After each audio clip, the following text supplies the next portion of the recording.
नमस्कार दोस्तों, जय हिंद, वंदे मातरम। सभी प्यारे मित्रों का वेलकम, अभिनंदन है शिक्षक भर्ती के चैनल टीटी परिवार, शिक्षकों के परिवार जायसवाल कोचिंग सेंटर पर, पावर्ड बाय शिक्षा ही प्रकाश है। दोस्तों, तो हो जाइए तैयार। प्राथमिक शिक्षक भर्ती परीक्षा का मॉडल पेपर हो गया है तैयार। बात करेंगे 150 प्रश्नों की। तो जो आपके ये देखिए 200 प्लस यानी 2 से ढाई घंटे जो आपके होने वाले हैं, बहुत इंपॉर्टेंट है। और 2 से ढाई घंटे टाइम लेकर बैठ लीजिए, रफ पेन ले लीजिए, क्योंकि बहुत इंपॉर्टेंट मॉडल पेपर नए पैटर्न पर बाई जयसवाल सर आ चुका है। तो चलिए शुरुआत करते हैं। पहले हम बाल विकास के 30 प्रश्न करेंगे, जैसे आपके एग्जाम में आते हैं। फिर लैंग्वेज के करेंगे, मैथ्स के करेंगे, ठीक है। और फिर आपके ईवीएस पर्यावरण के टोटल 150 क्वेश्चन करने वाले हैं। तो चलिए शुरुआत करते हैं पहले प्रश्न से। बाल विकास के 30 प्रश्न कंप्लीट करते हैं। विकास की किस अवस्था को गैंग एज कहा जाता है? बाल्यावस्था, प्रौढ़ावस्था, शैशवावस्था या किशोरावस्था को? देखिए, आपके विकास की ऐसी अवस्था जिसे गैंग ऑफ एज कहा जाता है। गैंग एज, गैंग एज मतलब सभी लोग जानते हैं, समूह। गैंग मतलब होता है समूह, एज मतलब आयु। तो सभी लोग जानते हैं गैंग ऑफ एज किसे कहा जाता है? किशोरावस्था को कहा जाता है। किशोरावस्था में क्या होता है? किसी समूह का सदस्य होते हुए भी किशोर केवल एक या दो बालकों से घनिष्ठ संबंध रखता है, जो उसके परम मित्र होते हैं और जिनसे वह अपनी समस्याओं के बारे में स्पष्ट रूप से बातचीत करता है। दूसरा प्रश्न है कि निम्नलिखित में से कौन सा या किसी बच्चे के सामाजिक विकास को प्रभावित करने वाला व्यक्तिगत कारक नहीं है? मित्र मंडली, स्वास्थ्य, संवेग, बुद्धि। देखिए, बच्चे के जो है, किसी भी बच्चा हो, उसके सामाजिक विकास को प्रभावित करने वाला व्यक्तिगत कारक नहीं है। तो यहाँ पर राइट ऑप्शन क्या हो जाएगा? मित्र मंडली की बात करेंगे। देखिए, किसी भी बच्चे के सामाजिक विकास को प्रभावित करने वाला व्यक्तिगत कारक मित्र मंडली नहीं होगा। बाकी स्वास्थ्य, संवेग, बुद्धि हो सकता है, लेकिन व्यक्तिगत कारक जो है मित्र मंडली में नहीं होता है। ठीक है, किसी बच्चे का सामाजिक विकास को प्रभावित करने वाला व्यक्तिगत कारक उसका स्वास्थ्य, संवेग तथा बुद्धि है। बच्चे के मित्र मंडली सामूहिक कारक के अंतर्गत आता है, जो उसके सामाजिक विकास में सहायक होता है। तीसरा प्रश्न दोस्तों दिया गया है कि इनमें से कौन सा शारीरिक विकास का एक प्रमुख नियम होगा? मानसिक विकास से भिन्नता का नियम, अनियमित विकास का नियम, द्रुतगामी विकास का नियम, कल्पना और संवेगात्मक विकास से संबंधित नियम। देखिए, तो शारीरिक विकास का प्रमुख नियम कौन कहलाएगा? वह है अनियमित विकास का नियम। अनियमित विकास का नियम जो होता है शारीरिक विकास का प्रमुख नियम कहलाता है, क्योंकि अन्य प्राणियों की अपेक्षा मनुष्य के शरीर विकास की गति धीमी तथा अनियमित होती है और शैशवावस्था में शारीरिक वृद्धि एवं परिवर्तन तीव्र गति से होता रहता है। बात करेंगे फोर्थ नंबर प्रश्न की कि विद्यार्थियों के अच्छे मानसिक स्वास्थ्य को बनाए रखने के लिए क्या महत्वपूर्ण नहीं है? नेगेटिव, नकारात्मक प्रश्न है। तो विद्यार्थियों के अच्छे स्वास्थ्य को या मानसिक स्वास्थ्य को बनाए रखने के लिए महत्वपूर्ण क्या नहीं होगा? शैक्षिक गतिविधियों का प्रावधान, पाठ्यक्रम को दोहराना, अभिव्यक्ति की स्वतंत्रता देना या रुचियों में भिन्नता का ध्यान रखना। तो राइट ऑप्शन क्या हो जाएगा? पाठ्यक्रम को दोहराना। यह मानसिक स्वास्थ्य को बनाए रखने के लिए महत्वपूर्ण नहीं है।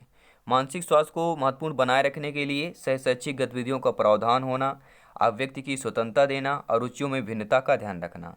तो according to question right option number B हो जाएगा।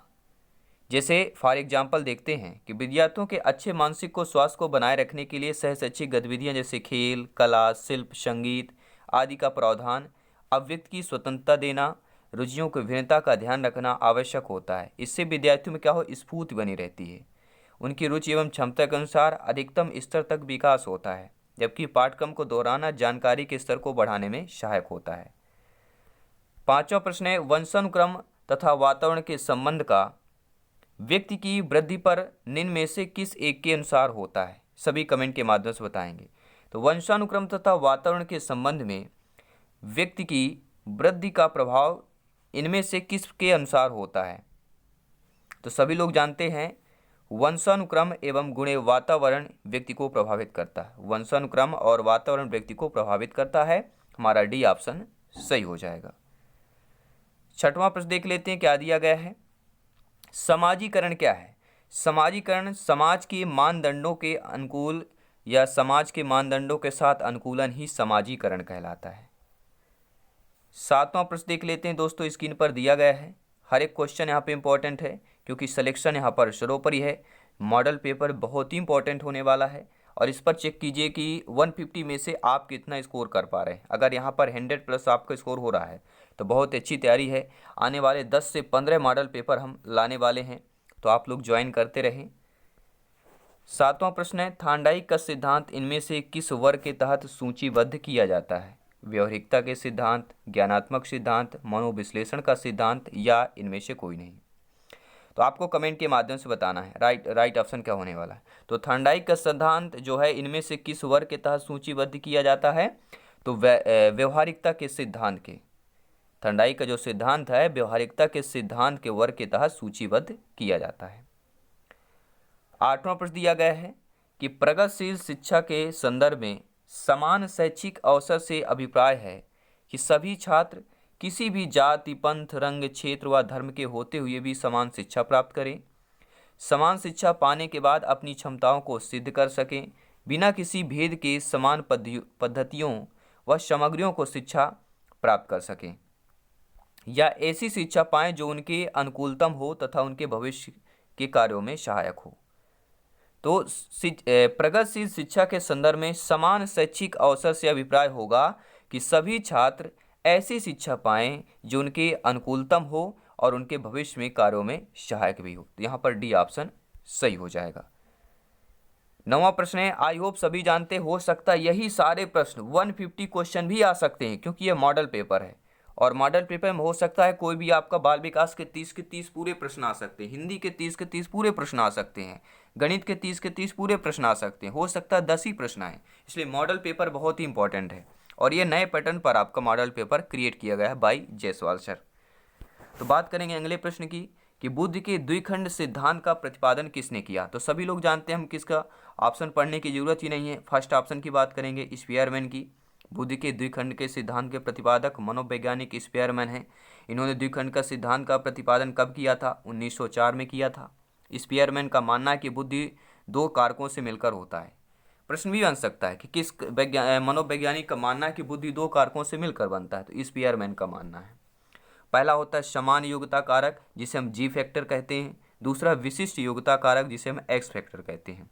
जनरल फैक्टर और स्पेसिफिक फैक्टर की बात करेंगे। कई बार पूछा जाता है जी फैक्टर एस फैक्टर, तो समान योग्यता जी फैक्टर होता है जनरल, और स्पेसिफिक यानी विशिष्ट एस फैक्टर होता है। 10वां प्रश्न दोस्तों दिया गया, स्क्रीन पर दिया गया है कि निम्नलिखित में से कौन सा लक्षण बहिर्मुखी व्यक्तित्व का नहीं है? निगेटिव नकारात्मक प्रश्न है। मिलन अनुसार, नेतृत्व शक्ति, आक्रामक स्वभाव या दुष्स्वप्न देखने वाला। देखिए, ऐसा लक्षण जो बहिर्मुखी व्यक्तित्व का नहीं होता है, तो दिवा स्वप्न देखने वाला यह बहिर्मुखी व्यक्तित्व का लक्षण नहीं है। बाकी मिलनसार, नेतृत्व, आक्रामक स्वभाव ये तीनों हो जाएंगे। बहिर्मुखी व्यक्तित्व के लक्षण है मिलनसार, नेतृत्व शक्ति, आक्रामक स्वभाव, अभिव्यक्ति की क्षमता। जब दुष्स्वप्न देखने वाला बालक जो होता है वह क्या है? अंतर्मुखी होता है। लेकिन यहाँ पर प्रश्न क्या पूछा गया है? बहिर्मुखी व्यक्तित्व का पूछा गया है। अब देख लेते हैं दोस्तों, अगला प्रश्न पूछा गया है कि गिलफोर्ड ने अपसारी चिंतन पद का प्रयोग किसके समान अर्थ में किया है? बुद्धि के, सृजनात्मकता के, बुद्धि एवं सृजनात्मकता दोनों के, या इनमें से कोई नहीं? तो हम प्रोफेसर गिलफोर्ड की बात कर रहे हैं। तो गिलफोर्ड ने अपसारी चिंतन का प्रयोग किसके समान अर्थ में किया है? तो सृजनात्मकता के समान अर्थ में किया है। इन्होंने बुद्धि का त्रिविमी प्रारूप प्रस्तुत किया। तो बुद्धि का दोस्तों त्रिविमी प्रारूप किसने प्रस्तुत किया है? तो आपके गिलफोर्ड ने किया है। गिलफोर्ड ने अपसारी चिंतन को गैर परंपरागत चिंतन कहा है। प्रश्न आ सकता है कि किसने अपसारी चिंतन को गैर परंपरागत चिंतन कहा है? तो आपका जवाब होना चाहिए गिलफोर्ड ने कहा है, और गिलफोर्ड ने ही नवीन ढंग से सोचने तथा सृजनशील को इंगित किया है। 12वां प्रश्न है कि राज्य स्तर की एकल गायन प्रतियोगिता के लिए विद्यार्थियों को तैयार करते समय एक विद्यालय लड़कियों को वरीयता देता है, तो यह क्या दर्शाएगा? सभी लोग जानते हैं, चाहे लड़का को वरीयता दे चाहे लड़कियों को वरीयता दे रहा है, तो वह लैंगिक पूर्वाग्रह को दर्शाएगा। डी ऑप्शन की बात कर रहे हैं। बात करेंगे अगले प्रश्न की कि भिन्न भिन्न पृष्ठभूमि के बच्चों के मध्य अधिगम को प्रोत्साहित करना संभव है। यानी भिन्न भिन्न पृष्ठभूमि, भिन्न भिन्न मतलब अलग अलग जगह से आए हुए, जैसे मध्य प्रदेश, उत्तर प्रदेश, राजस्थान, सभी अलग अलग स्थान से आए हुए बच्चे हैं, उनके मध्य जो है अधिगम को प्रोत्साहन करना संभव कब हो सकता है? जब विभिन्न अधिगमकर्ताओं की आवश्यकताओं को पाठचर्या संबंधी अनुभव के साथ सम्मिलित करके या गरीब पृष्ठभूमि वाले अधिगमकर्ताओं से अपेक्षाओं को परामर्शित करके या उद्देश्य प्राप्त के लिए सभी विद्यार्थियों से कठिन परिश्रम करवाकर या अधिगमकर्ताओं को अभिप्रेरित करने हेतु पुरस्कार योजना। देखिए, भिन्न भिन्न पृष्ठभूमि के बच्चे मध्य जो है अधिगम को प्रोत्साहित करना संभव तभी हो सकता है जब विभिन्न अधिगमकर्ताओं की आवश्यकताओं को पाठचर्या संबंधी अनुभवों के साथ सम्मिलित करके। पहला ऑप्शन सही हो जाएगा। अगला प्रश्न देख लेते हैं दोस्तों। विद्यार्थियों की उपलब्धि का मूल्यांकन करने के लिए, जो विद्यार्थी होते हैं उनके उपलब्धि का मूल्यांकन करने के लिए शालाओं में उपयोग आने वाली जो विधियां होती हैं, परिणात्मक एवं निरीक्षण विधियां होती हैं, परिणात्मक एवं गुणात्मक विधियां होती हैं, गुणात्मक एवं साक्षात्कार विधि होती है, या इनमें से कोई नहीं। तो विद्यार्थियों की उपलब्धि का मूल्यांकन करने के लिए शालाओं में जो उपयोग आने वाली जो विधियां होती हैं वह परिणात्मक एवं गुणात्मक विधि होती है। बी ऑप्शन सही हो जाएगा। 15वां प्रश्न दिया गया, स्क्रीन पर दिया गया है कि निबंधात्मक प्रश्नों के लिए निम्नलिखित में से कौन सबसे अच्छा विकल्प होगा। न्यूटन के गति के नियम की चर्चा करें, न्यूटन के गति तीनों नियमों की व्याख्या करें, न्यूटन के गति का नियम क्या है, या न्यूटन के गति के नियम पर एक लेख लिखें। तो निबंधात्मक प्रश्नों में से कौन सबसे अच्छा विकल्प। देखिए, निबंधात्मक रूप में लिखना है, निबंधात्मक रूप में लिखना है तो वो सबसे अच्छा ही होगा कि न्यूटन के गति के नियम पर एक लेख लिखना। लेख लिखना ही एक क्या है, निबंधात्मक प्रश्नों के लिए एक सबसे अच्छा विकल्प हो जाता है लेख लिखना। डी ऑप्शन सही हो जाएगा, अर्थात हम सारांश लिखने की बात कर रहे हैं। 16वां प्रश्न है, राष्ट्रीय दृष्टिवादिता संस्थान NIVH स्थित है। कहाँ पर स्थित है? तो राष्ट्रीय दृष्टिवादितार्थ जो संस्थान है ये दोस्तों शिमला, कोलकाता, देहरादून, दिल्ली, तो किसमें स्थित है सभी लोग जानते हैं। राष्ट्रीय दृष्टिवादिता जो संस्थान है ये हमारे देहरादून पर स्थित है। NIVH उत्तराखंड राज्य के देहरादून जिले पर स्थित है। अगला प्रश्न है, अधिगम निर्योग्यताओं वाले बालकों में प्रक्रमण संबंधी निम्न में से किस प्रकार की कमी पाई जाती है। किस प्रकार के बालकों में? अधिगम निर्योग्यताओं वाले बालकों में संख्याओं संबंधी सूचनाओं को याद करने में, समय एवं दिशा की कम समझ, प्राय अत्यधिक सक्रिय व्यवहार, मांसपेशियों पर कम नियंत्रण और कम मानसिक सक्रियता की बात कर रहे हैं। तो राइट ऑप्शन क्या होने वाला है? तो सभी यहाँ पे जवाब करेंगे, फीडबैक करेंगे कि अधिगम निर्योग्यताओं वाले बालकों में प्रकरण संबंधी किस प्रकार की कमी पाई जाती है, संख्याओं संबंधी सूचनाओं को याद करने में और समय एवं दिशा की कम समझ। तो पहला ऑप्शन यहाँ पर सही हो जाएगा। बात करेंगे दोस्तों अगले प्रश्न की। 18वां प्रश्न दोस्तों आप लोगों की स्क्रीन पर आ चुका है। प्रश्न यह पूछा जा रहा है कि प्रतिभाशाली बालक वह है जो अपने उत्पादन की मात्रा, दर तथा गुणवत्ता में विशिष्ट होता है। यह कथन दिया गया है टर्मन ओडन द्वारा, कैरल मार्टिन द्वारा, RW टेलर द्वारा, या इनमें से कोई नहीं। तो राइट ऑप्शन क्या होगा? प्रतिभाशाली बालक वह है जो अपने उत्पादन की मात्रा, दर, गुणवत्ता में विशिष्ट होता है। यह कथन RW टेलर, किसके द्वारा? RW टेलर द्वारा दिया गया है, अर्थात हम ऑप्शन नंबर सी की बात कर रहे हैं। 19वां प्रश्न दिया गया है कि नैदानिक परीक्षा, डायग्नोस्टिक टेस्ट का मुख्य उद्देश्य किसके द्वारा होता है?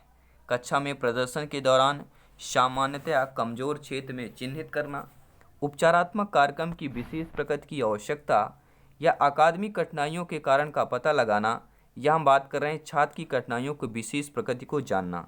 तो नैदानिक परीक्षा, डायग्नोस्टिक टेस्ट का मुख्य उद्देश्य किसके द्वारा होता है? तो वह दोस्तों यही है कि अकादमिक कठिनाइयों के कारण का पता लगाना। जो अकादमिक कठिनाइयाँ होती हैं उनके कारण, रीजन को पता लगाना ही नैदानिक परीक्षण या डायग्नोस्टिक टेस्ट कहलाता है। 20वां प्रश्न दिया गया है दोस्तों कि छात्रों में चोरी करने की आदत को कैसे दूर किया जा सकता है? बालकों को पारितोषिक देकर, उदाहरण देकर, ताड़ना देकर, या सजा देकर। तो सभी जानते हैं छात्रों में चोरी की आदत को एक उदाहरण के रूप में दिया जा सकता है कि अगर चोरी करोगे तो जेल जाओगे, ये इसने चोरी किया, इसको ये परिणाम ये प्राप्त हुआ। तो ऐसे उदाहरण या एग्जाम्पल देकर उसे इस आदत से दूर किया जा सकता है।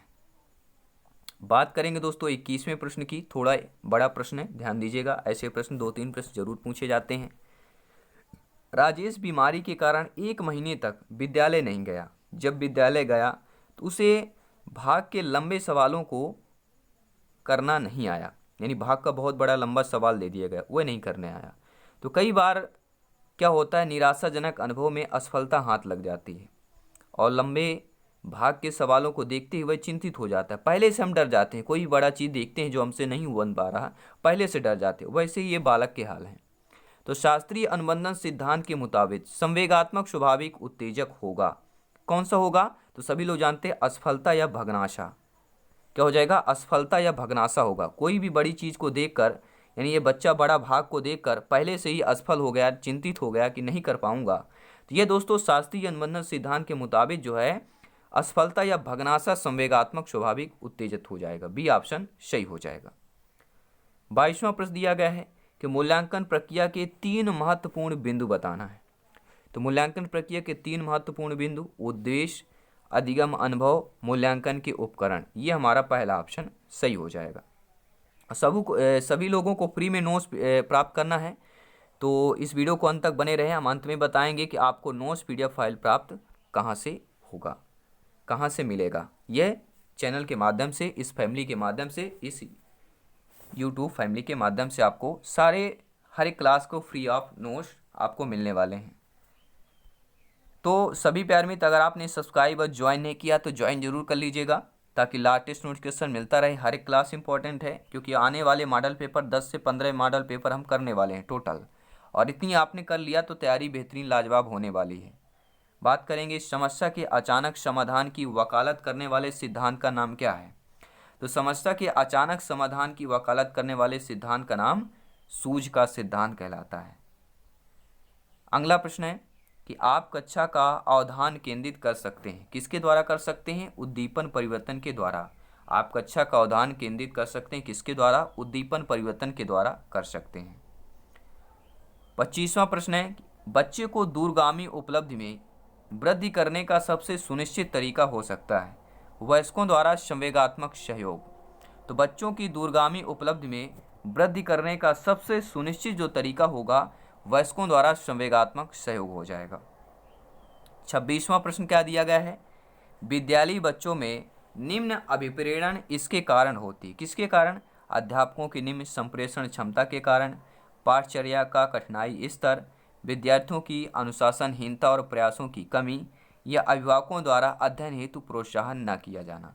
तो विद्यालयी बच्चों में किस अभिप्रेरण किसके कारण होती है, यानी निम्न अभिप्रेरण किसके कारण होती है? तो उसका सही जवाब है अध्यापकों की निम्न संप्रेषण क्षमता की बात कर रहे हैं। अब बात करेंगे अगले प्रश्न की। अगला प्रश्न स्क्रीन पर है, एक शिक्षक को साधन संपन्न होना चाहिए। इसका अर्थ क्या होता है? तो किसी भी शिक्षक को साधन संपन्न अर्थ होने का मतलब यही होता है, उसके अपने विद्यार्थी की समस्याओं को हल करने के लिए पर्याप्त ज्ञान होना चाहिए। क्योंकि आप सभी लोग भावी अध्यापक अध्यापिकाएं हैं, आप ज्ञानी सर्व व्याख्याता लोग हैं, तो आप लोग ऑलरेडी जानते होंगे कि किसी शिक्षक को साधन संपन्न से मतलब यही होता है कि उसे अपने विद्यार्थियों की समस्याओं को हल करने के लिए पर्याप्त ज्ञान होना चाहिए। 28वां प्रश्न दिया गया है कि एक छात्र को मार्गदर्शन देने के लिए एक अध्यापक को जानना आवश्यक है। क्या जानना आवश्यक है? तो अधिगम की कठिनाई को जानना आवश्यक है, उसके व्यक्तित्व को जानना आवश्यक है, उसके घर के वातावरण को जानना आवश्यक है, अर्थात उपरोक्त सभी ऑप्शन की बात कर रहे हैं। क्योंकि मार्गदर्शन देने के लिए ये सभी बातें जो है जानने के लिए बहुत ही इंपॉर्टेंट है। अगला प्रश्न है, निम्नलिखित में से कौन सी अभिवृत्ति की विशेषता नहीं है? नेगेटिव नकारात्मक प्रश्न है। इनमें से बताइए कौन सी जो है अभिवृत्ति की विशेषता नहीं है। यह प्रेरणात्मक होती है, यानी अभिवृत्ति जो है प्रेरणात्मक होती है। अभिवृत्ति हमारे व्यवहार का आधार होती है। अभिवृत्ति यह स्थायी होती है। अभिवृत्ति यह सीखी जाती है। देखिए, अभिवृत्ति के बारे में जो विशेषता है वह है कि अभिवृत्ति प्रेरणात्मक होती है, अभिवृत्ति हमारे व्यवहार का आधार होती है, अभिवृत्ति सीखी जाती है। अभिवृत्ति जो है अस्थायी नहीं होती है। तो अभिवृत्ति की विशेषता नहीं है यह अस्थायी होना, तो यह नहीं है। तो according to question right option C हो जाएगा।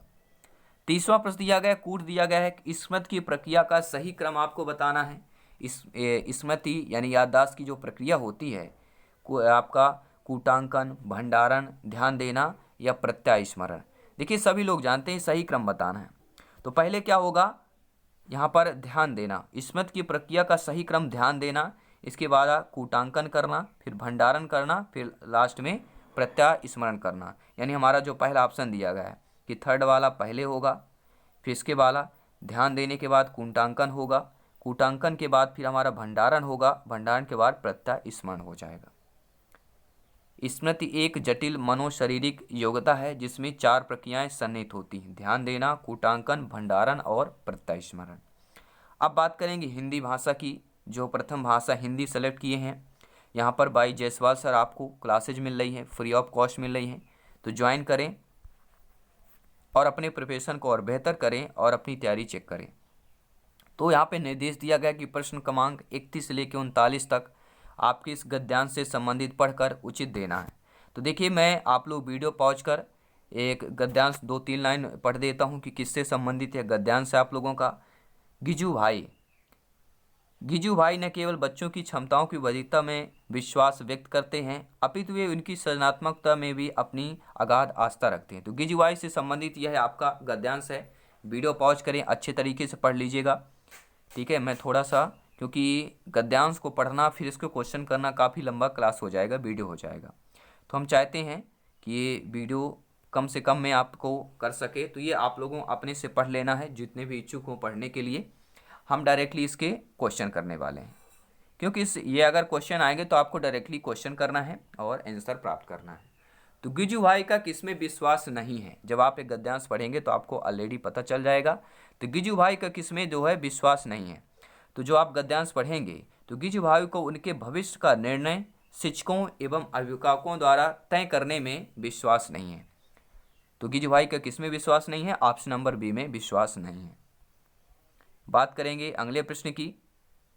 अगला प्रश्न है कि कौन सा अपराध पीनल कोड की धारा के अधीन नहीं आता। जब आप पढ़ेंगे ऑप्शन को, गद्यांश को, तो आपको पता चल जाएगा कि ऐसा अपराध जो पीनल कोड के धारा के अंतर्गत नहीं आता वह बालक के सृजन शक्ति का दमन है।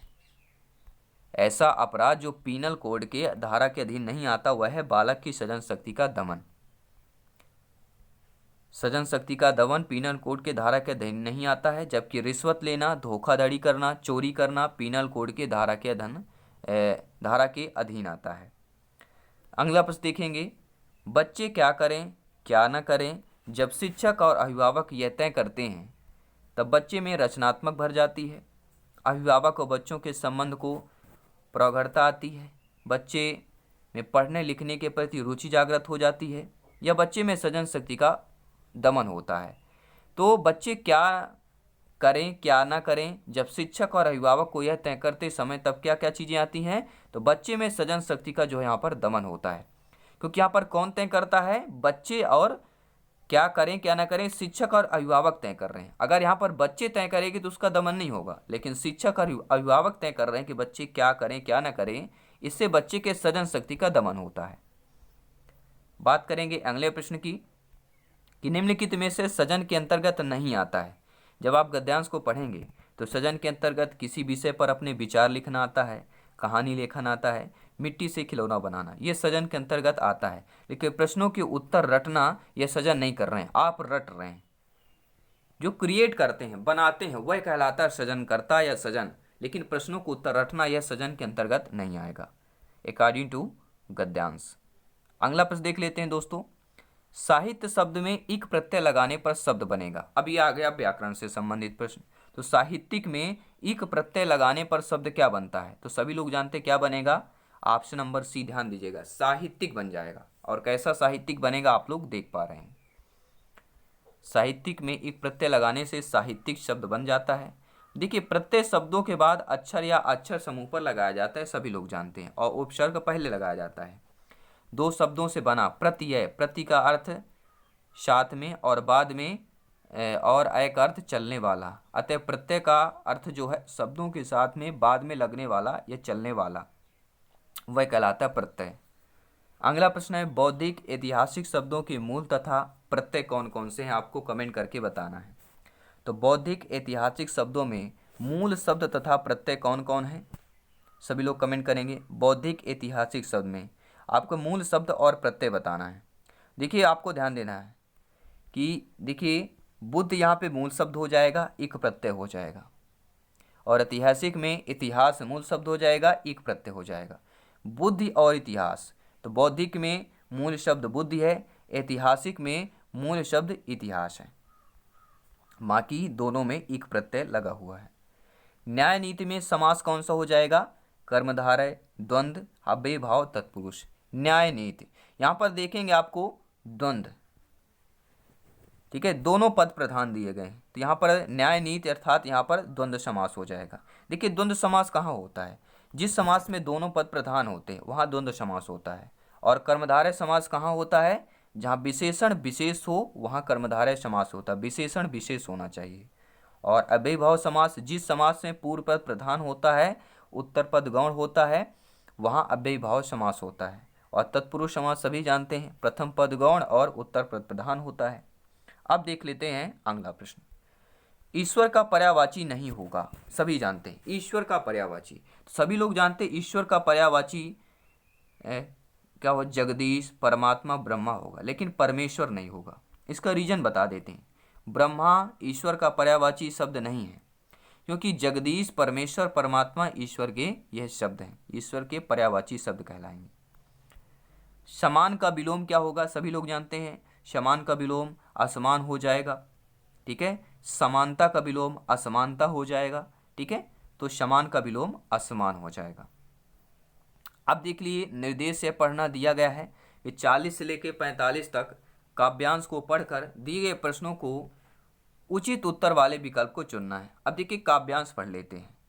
गरजते घन घनन घन घन, नाचता है मोर सा मन, ऐसी पड़ी झरझर झड़ी, भीगी बदन बेसुध है मन, आज वर्षा अजब आई, बह रही मस्त पुरवाई, नदी है द्वार तक आई, मेघों से लिपट कर सो गया सूरज, ले रहे खेत अंगड़ाई, आज वर्षा गजब आई। ठीक है, ये आपका काव्यांश दिया गया है। इस काव्यांश से रिलेटेड अब प्रश्न करने वाले हैं। देखिए बेसुध है मन, यह कविकर बताना चाहता है, क्या बताना चाहता है? कि मन गाने लगता है, झूमने लगता है, पानी से भीगता है या मस्त हो जाता है, बेसुध है मन। अब देखिए हम ये लाइन देखेंगे, बेसुध मन, देखिए दिया गया है, भीगा बदन बेसुध मन, आज वर्षा अजब आई। ये लाइन से आपका प्रश्न पूछा गया है। तो इस प्रश्न का जवाब क्या होगा? कि बेसुध मन कहकर कवि ये बताना चाहता है कि मन क्या है? मन झूमने नहीं, मन मस्त हो जाता है। अब देख लेते हैं अगला प्रश्न। खेत अंगड़ाइयाँ ले रहे हैं, क्यों ले रहे हैं? इसका अर्थ क्या है? कि उन्हें बहुत आनंद आ रहा है। खेत अंगड़ाइयाँ क्यों ले रहे हैं? उन्हें बहुत आनंद आ रहा है, इसलिए खेत अंगड़ाइयाँ ले रहे हैं। अब देखिए यहाँ पे चलेंगे हम काव्यांश पर। खेत अंगड़ाइयाँ ले रहे हैं, किस लिए ले रहे हैं? सभी लोग यहाँ पे ध्यान देंगे। ले रहे खेत अंगड़ाई, आज गजब वर्षाई। तो आज गजब वर्षाई का अर्थात यही होता है। इसका अर्थ क्या है? सभी लोग जान गए होंगे कि उन्हें बहुत आनंद आ रहा है। अब बात करेंगे अगले प्रश्न की कि गरजते घन घनन घन में अलंकार क्या दिया गया है? तो गरजते घन घन घनन में अलंकार क्या है? जब एक ही शब्द की, ठीक है, बार बार पुनरावृत्ति होती है या एक वर्ण की बार बार पुनरावृत्ति होती है, तो वहां पर कौन सा अलंकार होता है? सभी लोग जानते हैं हम किसकी बात कर रहे हैं, अनुप्रास अलंकार होता है। गरजते घन घनन घन में अनुप्रास अलंकार है, क्योंकि अनुप्रास अलंकार जिस अलंकार में एक ही वर्ण की आवृत्ति एक से अधिक बार हुई। यहाँ पर देखिए घा की जो वर्ण है या बहुत बार क्या है, आवृत्ति हो रही है, इसलिए यहाँ पर अनुप्रास अलंकार हो जाएगा। और श्लेष अलंकार कहाँ पर होता है? श्लेष अलंकार श्लिष्ट पदों में अनेक अर्थों के कथन को श्लेष कहते हैं, और एक शब्द से या एक शब्द के एक से अधिक अर्थ हो तब एक से अधिक अर्थ प्रकरण अपेक्षित हो जाता है, और इसी को हम श्लेष अलंकार कहते हैं। और उपमा अलंकार दो वस्तुओं में समान धर्म के प्रतिपादन को उपमा कहा जाता है। दो वस्तुओं के समान धर्म समान हो लेकिन तुलना या बराबरी हो, धर्म के समान संबंधी, समता या तुलना बराबरी उपमा कहा जाता है।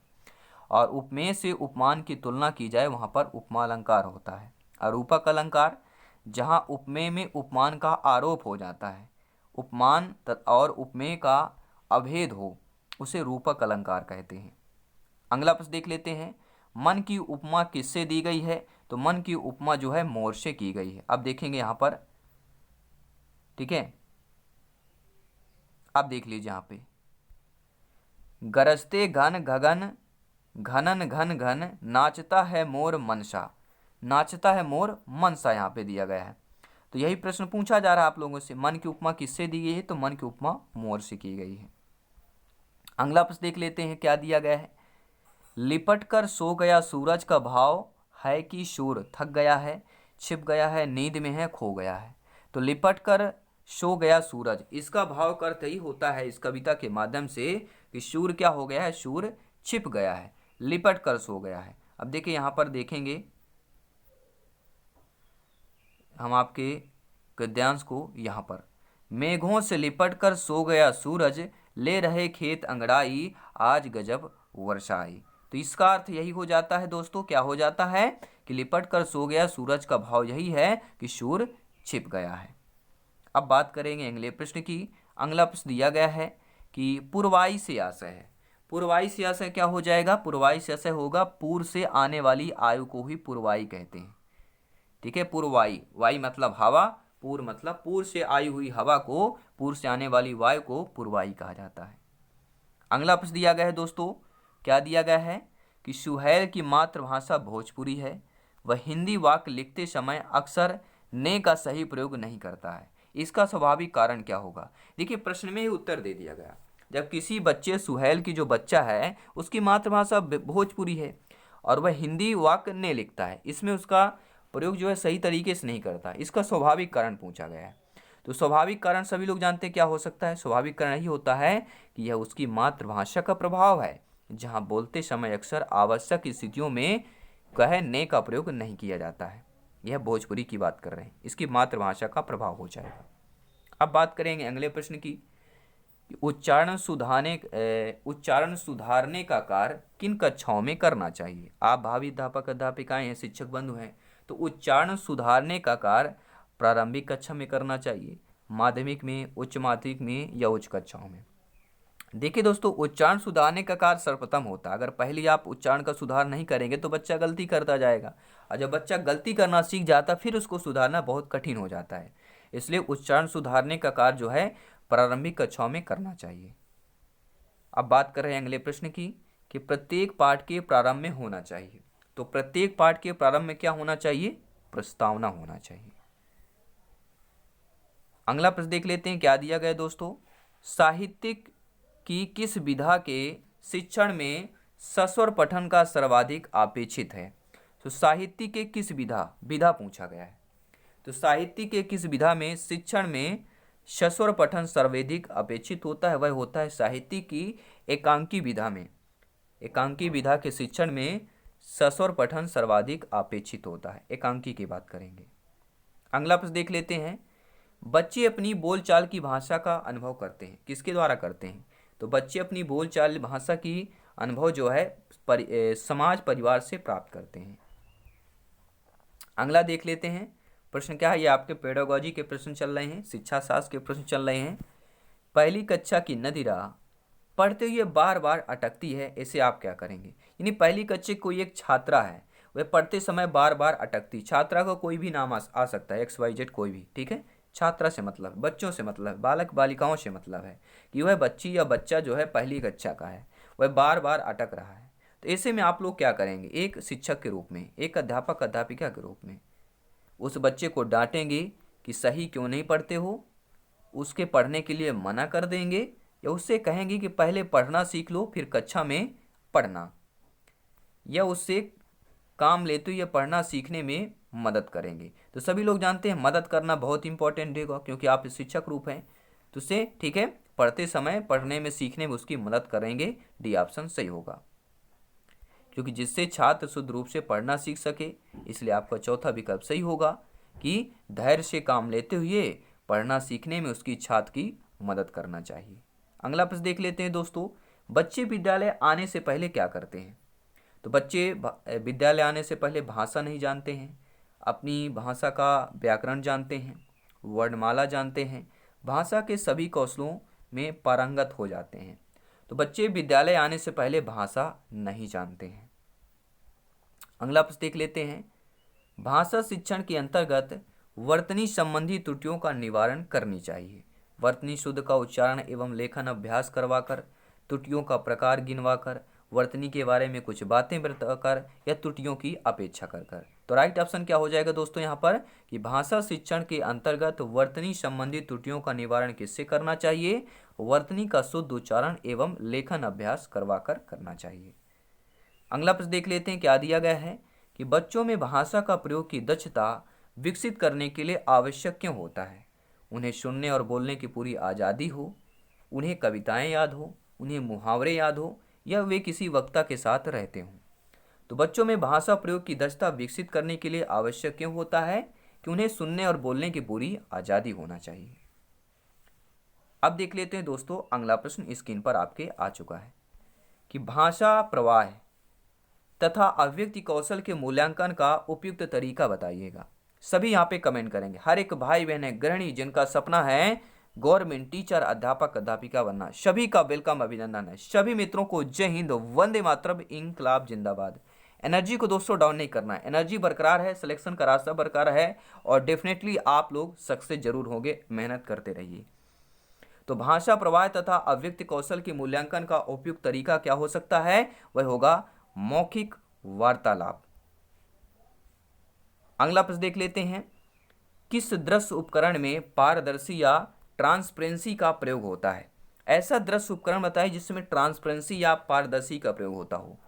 ओवरलेड प्रक्षेपक यानी प्रोजेक्टर में, स्लाइड प्रक्षेपक या प्रोजेक्टर में, अपारदर्शी प्रक्षेपक ओपेक प्रोजेक्टर में या फिल्म स्ट्रिप में। देखिए ट्रांसपेरेंसी का प्रयोग किस में होता है? यह हम कह रहे हैं पारदर्शी का, तो पारदर्शी या ट्रांसपेरेंसी का प्रयोग ओवरहेड प्रक्षेपक या प्रोजेक्टर में होता है। तो पहला ऑप्शन सही हो जाएगा। OHP ओवरहेड प्रक्षेपक, OHP का दृश्य उपकरण में पारदर्शी या ट्रांसपेरेंसी का प्रयोग होता है। एक बल व परावर्तक दर्पण के सहारे दृश्य को पर्दे पर प्रक्षेपित करके बड़ा बना दिया जाता है, जिससे विषय सामग्री आकर्षक व रुचिकर हो जाती है।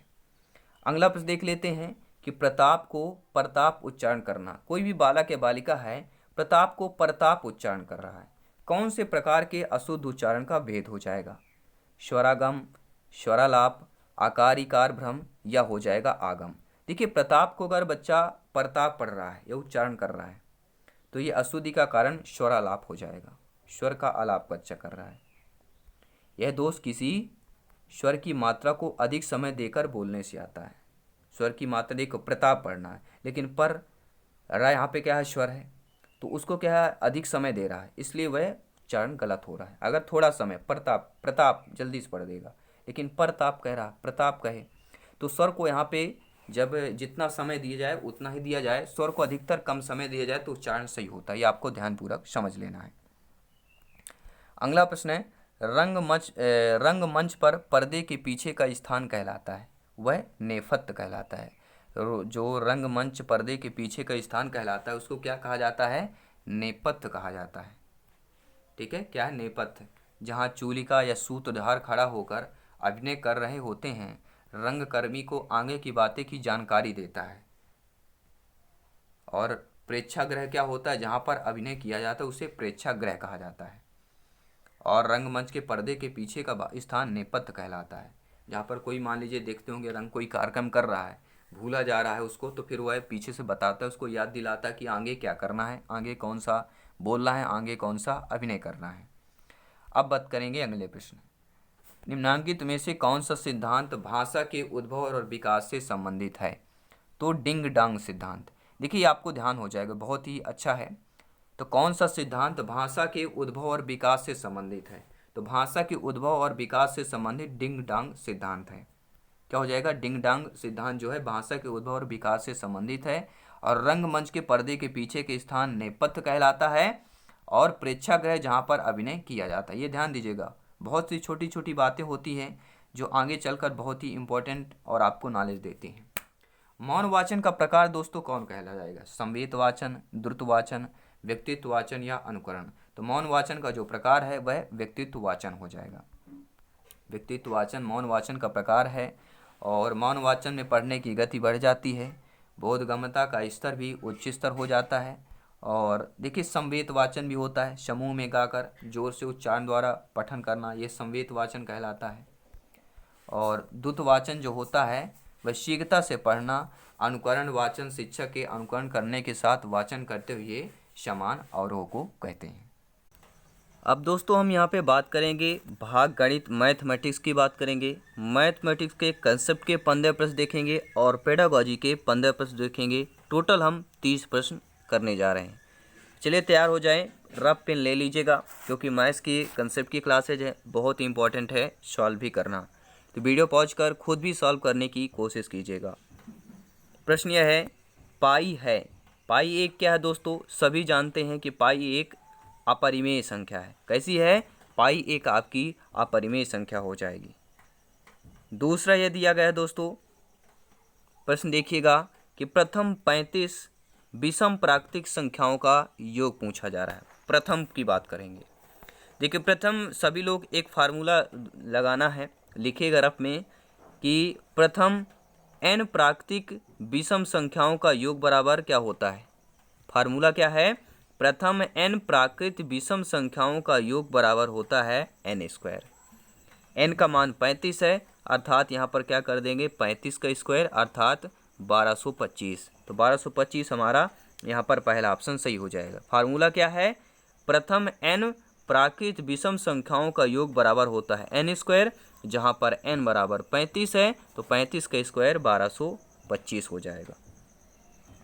अगला प्रश्न दिया गया है कि 4 प्लस 4.44 प्लस 4.04 प्लस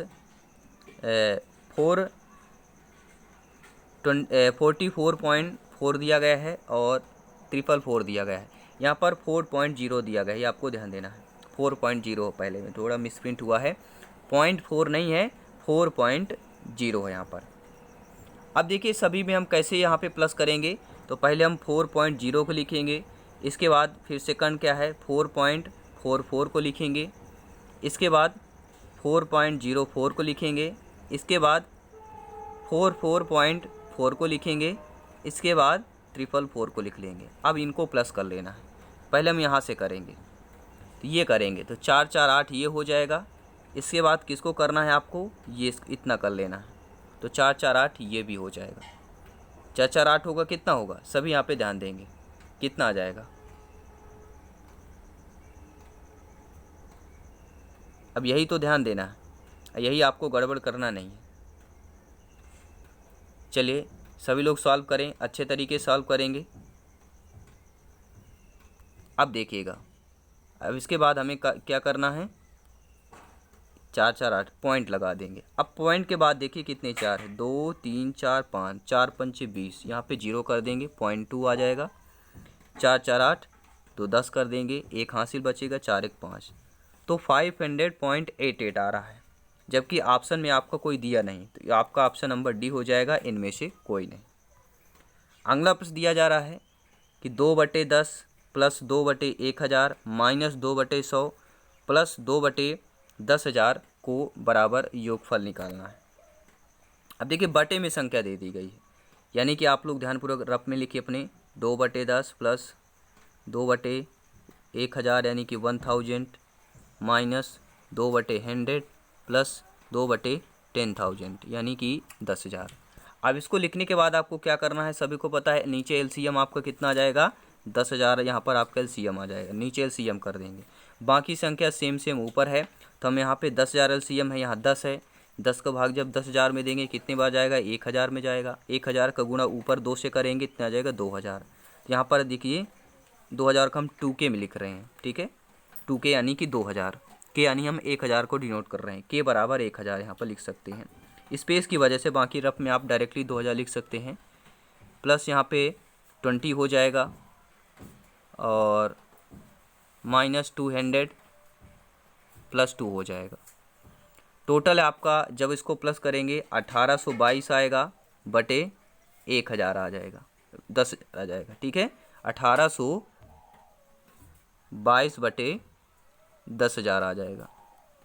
इसको जब भाग देंगे कितना जाएगा 0.1822। अब देखिए किस ऑप्शन में दिया गया है, तो 0.1822 दिया गया ऑप्शन नंबर डी पर, तो ऑप्शन नंबर डी यहाँ पर सही हो जाएगा। अब देखते हैं अगला प्रश्न। एक पेंसिल का मूल्य 2.5 रुपये है, 2 सही 1/2 रुपये है। अमित 1.5 दर्जन पेंसिल को खरीदता है और दुकानदार को 100 रुपये में 100 रुपये का एक नोट देता है, उसे कितने रुपए वापस मिलेंगे? देखिए, एक पेंसिल की कीमत 2.5 रुपये है और अमित 1.5 दर्जन, यानी एक दर्जन में कितने होते हैं? 12 पेंसिल, और 2.5 दर्जन खरीद रहा है, तो 2 दर्जन में 24 हो जाएंगे और आधा दर्जन 6 का होता है, 24 6 30, अर्थात टोटल पेंसिल कितने? 30 पेंसिल उन्हें क्या किया? खरीदा। यह हम डायरेक्टली फार्मूले से लगा सकते हैं कि 18 पेंसिल का क्रय मूल्य, अमित ने यहाँ पर 1.5 दर्जन, 2.5 दर्जन नहीं खरीदा, 1.5 दर्जन पेंसिल है, तो 12 और 6 कितना करेंगे? 18 हो जाएगा। अगर 2.5 पूछा जाता तो फिर आपका यहाँ पे 30 होता, लेकिन यहाँ पर 1.5 दर्जन पूछा जा रहा है।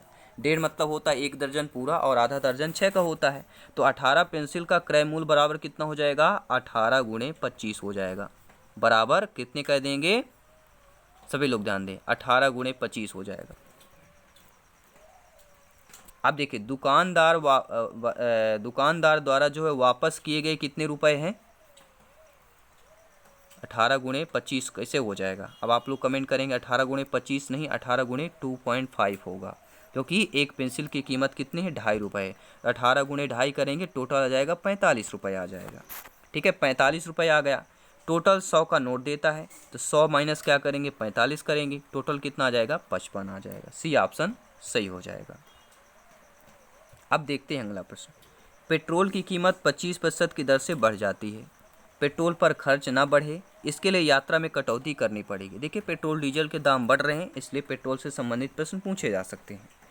ठीक है, तो पेट्रोल की कीमत कितनी? 25% की दर से बढ़ती है और पेट्रोल पर खर्च न बढ़े, इसके लिए यात्रा में कटौती करनी पड़ेगी। तो यात्रा में कटौती करनी पड़ेगी, तो यात्रा में कटौती का सूत्र क्या होता है?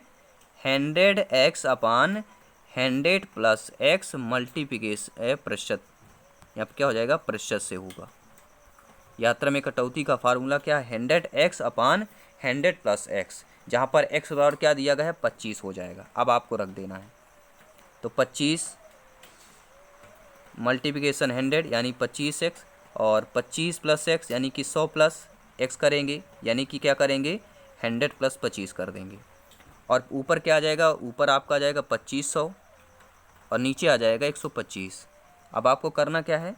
2500 ऊपर आ गया, नीचे 125 आ गया, अब आपको कट कर देना है, कितने बार जाएगा? 20, यानी 20% क्या आ गया?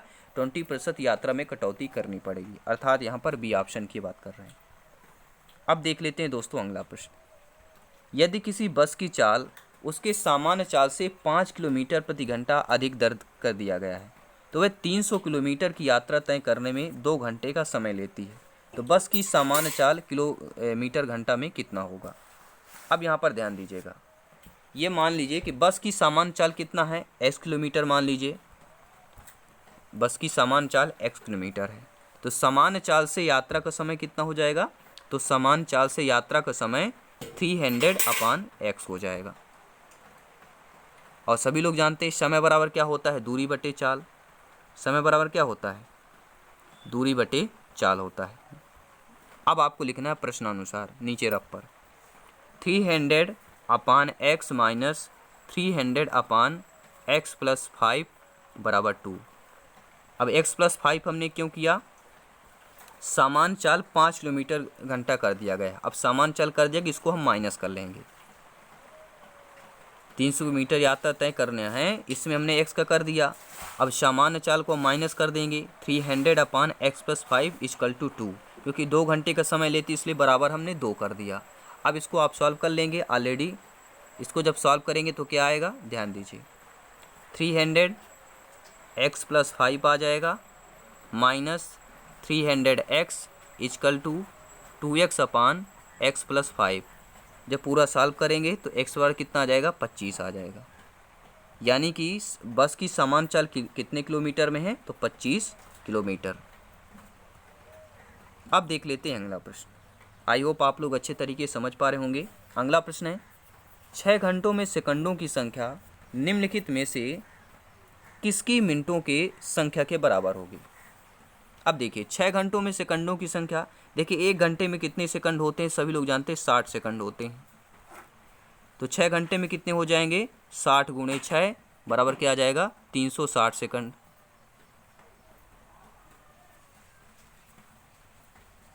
ठीक है ना, 60 गुणे 60 ये हो जाएगा। 6 घंटों में सेकंडों की संख्या कितने मिनटों के बराबर होगी। अब तो ये सेकंडे हो गए, अब इसमें मिनट भी निकालना है, तो हमारे कितना आ गया, 660 आ गया, सॉरी कितना आ जाएगा, 360 आया था। अब मिनटों की संख्या निकालना है, तो 1 सेकंड में कितने मिनट होते हैं, 60 सेकंड का 1 मिनट होता है, इसमें हम 60 का और गुना कर देंगे, तो कितना आ जाएगा आपका, नीचे नोट करेंगे, 21,600 आ जाएगा।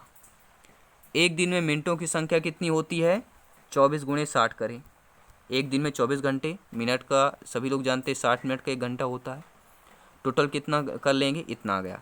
तो 21,600 में 24/60 का भाग कर देना है। क्या करना है, टोटल जो आपके 21,600 एक दिन में मिनटों की संख्या में भाग कर देना है। ये क्या आ गया, 6 घंटों में सेकंडों की संख्या आ गई। अब नीचे क्या भाग करना है, किसके, एक दिन में मिनटों की संख्या से, यानी 24 गुणे 60 से भाग कर देंगे, बराबर आपका 15 दिन आ जाएगा। नोट कर लीजिएगा, बी ऑप्शन सही हो जाएगा। अब देख लेते हैं अगला प्रश्न। किसी वृत्त की त्रिज्या 3 गुना करने पर उसकी नई परिधि पुरानी परिधि की कितनी गुनी हो जाएगी। प्रश्न को समझिएगा। वृत्त की परिधि बराबर सभी लोग जानते हैं आर होती है, वृत्त की त्रिज्या आर होती है, और वृत्त की परिधि क्या होती है, 2πr। तो बराबर क्या होगा, अब त्रिज्या को 3 गुना करना है। अब त्रिज्या को 3 गुना करना है तो सभी लोग जानते हैं क्या आ जाएगा, वृत्त की परिधि में 2π आएगा, त्रिज्या को 3 गुना कर देना तो 3r आ जाएगा, अर्थात बराबर क्या आ जाएगा, 3 गुणे 2πr बराबर 6πr आ जाएगा। कितना हो जाएगा, यहाँ पर 3 गुना हो जाएगा, तो हमारा कौन सा हो जाएगा, डी ऑप्शन सही हो जाएगा। यानी किसी वृत्त की त्रिज्या को 3 गुना करने पर उसकी नई परिधि पुरानी परिधि की कितनी गुनी हो जाती है, वह भी 3 गुनी हो जाती है। अब देख लेते हैं अगला प्रश्न। एक आयत और वर्ग के परिमाप बराबर है। आयत और वर्ग के परिमाप जो है बराबर है। वर्ग का परिमाप 96 सेंटीमीटर है, आयत की चौड़ाई वर्ग की भुजा से 4 सेंटीमीटर कम है, तब आयत का क्षेत्रफल वर्ग सेंटीमीटर का दुगना किसके बराबर होगा। अब देखिए यहाँ पर ध्यान दीजिएगा, ध्यान यह देना कि वर्ग का परिमाप आपका क्या दिया गया है।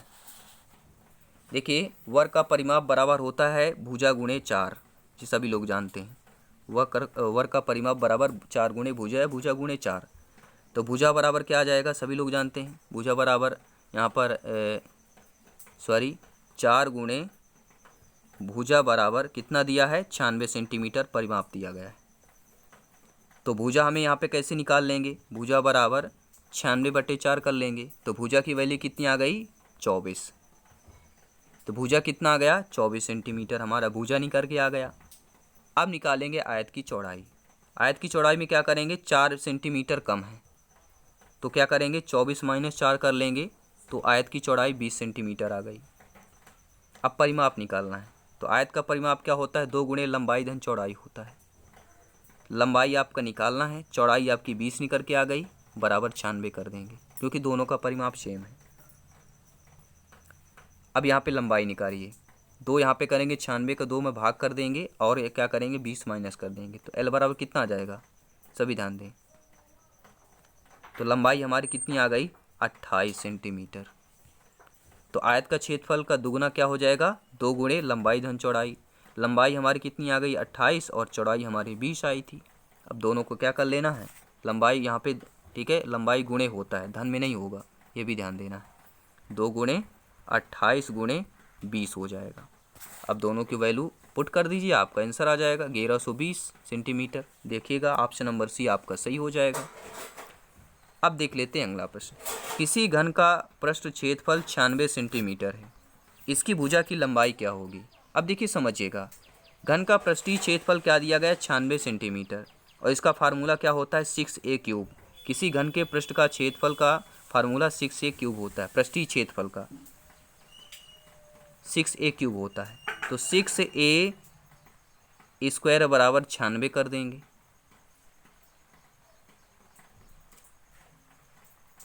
ठीक है, और a² बराबर क्या आ जाएगा, 96/6 बराबर 16। तो ए स्क्वायर बराबर 16 लिख सकते हैं, या हम लिख सकते हैं 4 का स्क्वायर। तो ए स्क्वायर बराबर 4 स्क्वायर, ठीक है। घातांक बराबर है, आधारों की तुलना कर देंगे, ए बराबर 4 सेंटीमीटर आ जाएगा। हमारा पहला ऑप्शन सही हो जाएगा। अब बात करेंगे अगले प्रश्न की। किसी त्रिभुज के कोण 3:7:8 के अनुपात में है, बृहत्तम कोण कौन सा होगा? इसके लिए जानना बहुत ही अच्छा है, सिंपल सा फार्मूला है। 3x + 7x + 8x बराबर, देखिए त्रिभुज के तीनों कोणों का योग 180 अंश होता है। योग कर दीजिए, टोटल 180 के बराबर कर दीजिए। टोटल कितना आ जाएगा? 18x बराबर 180 आ जाएगा। तो x बराबर क्या आ जाएगा? 180/18, यानी कि कितना आ जाएगा? x बराबर 10। x बराबर कितना आ जाएगा? 10 डिग्री आ जाएगा। तो किसी त्रिभुज के कोण इतना अनुपात में बृहत्तम कोण कितना हो जाएगा? x की वैल्यू 10 आ गई। अब सभी में जब पुट करेंगे तो सबसे बड़ा मान क्या आ जाएगा? देखिए 3x में करेंगे तो 30 आ जाएगा, 7x करेंगे 70 आ जाएगा, 8x में करेंगे 80 आ जाएगा। तो बृहत्तम कोण कौन हो जाएगा? 80 अंश हो जाएगा। तो यहाँ पर डी ऑप्शन सही हो जाएगा। अब यहाँ पर देखिएगा अगला प्रश्न। देखिए ऑप्शन मैं यहाँ पे दे देता हूँ। किसी दिए गए आंकड़ों के बारंबारता 5 को टैली चिन्ह में निरूपित करना है। अब देखिए मैं आपको दिया गया हूँ, यहाँ पे चित्र के माध्यम से बता रहा हूँ। ऑप्शन नंबर ए में ऐसा रहेगा और आपके ऑप्शन नंबर बी में ऐसा दिया रहेगा, और आपके ऑप्शन नंबर सी में कैसा दिया रहेगा यहाँ पर देखिएगा।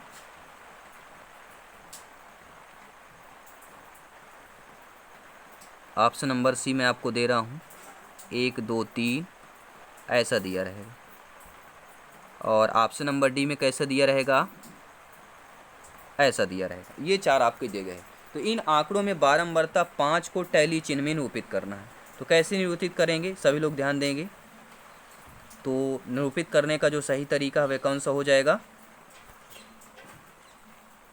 सबसे पहला तरीका हम ऑप्शन नंबर बी होगा। कैसे होगा? 1 2 3 4 कर देंगे ऐसे, और 5वां ऐसे कर देंगे। तो बारंबारता 5 को टैली चिन्ह में ऐसे निरूपित किया जाएगा, ऑप्शन नंबर बी की तरह। अब देख लेते हैं अगला प्रश्न क्या दिया गया है। 5 के 6 की दर से केले खरीद कर 6 के 5 की दर से बेचने पर कितने प्रतिशत लाभ होगा? यानी 5 रुपये के केले 6 की दर से खरीदा, फिर 6 रुपये के केले जो है 5 रुपये के दर से बेचने पर कितने प्रतिशत लाभ होगा? देखिए प्रश्न को घुमा दिया गया है, और प्रश्न को घुमा दिया गया है मतलब हमें समझना बहुत इंपॉर्टेंट है।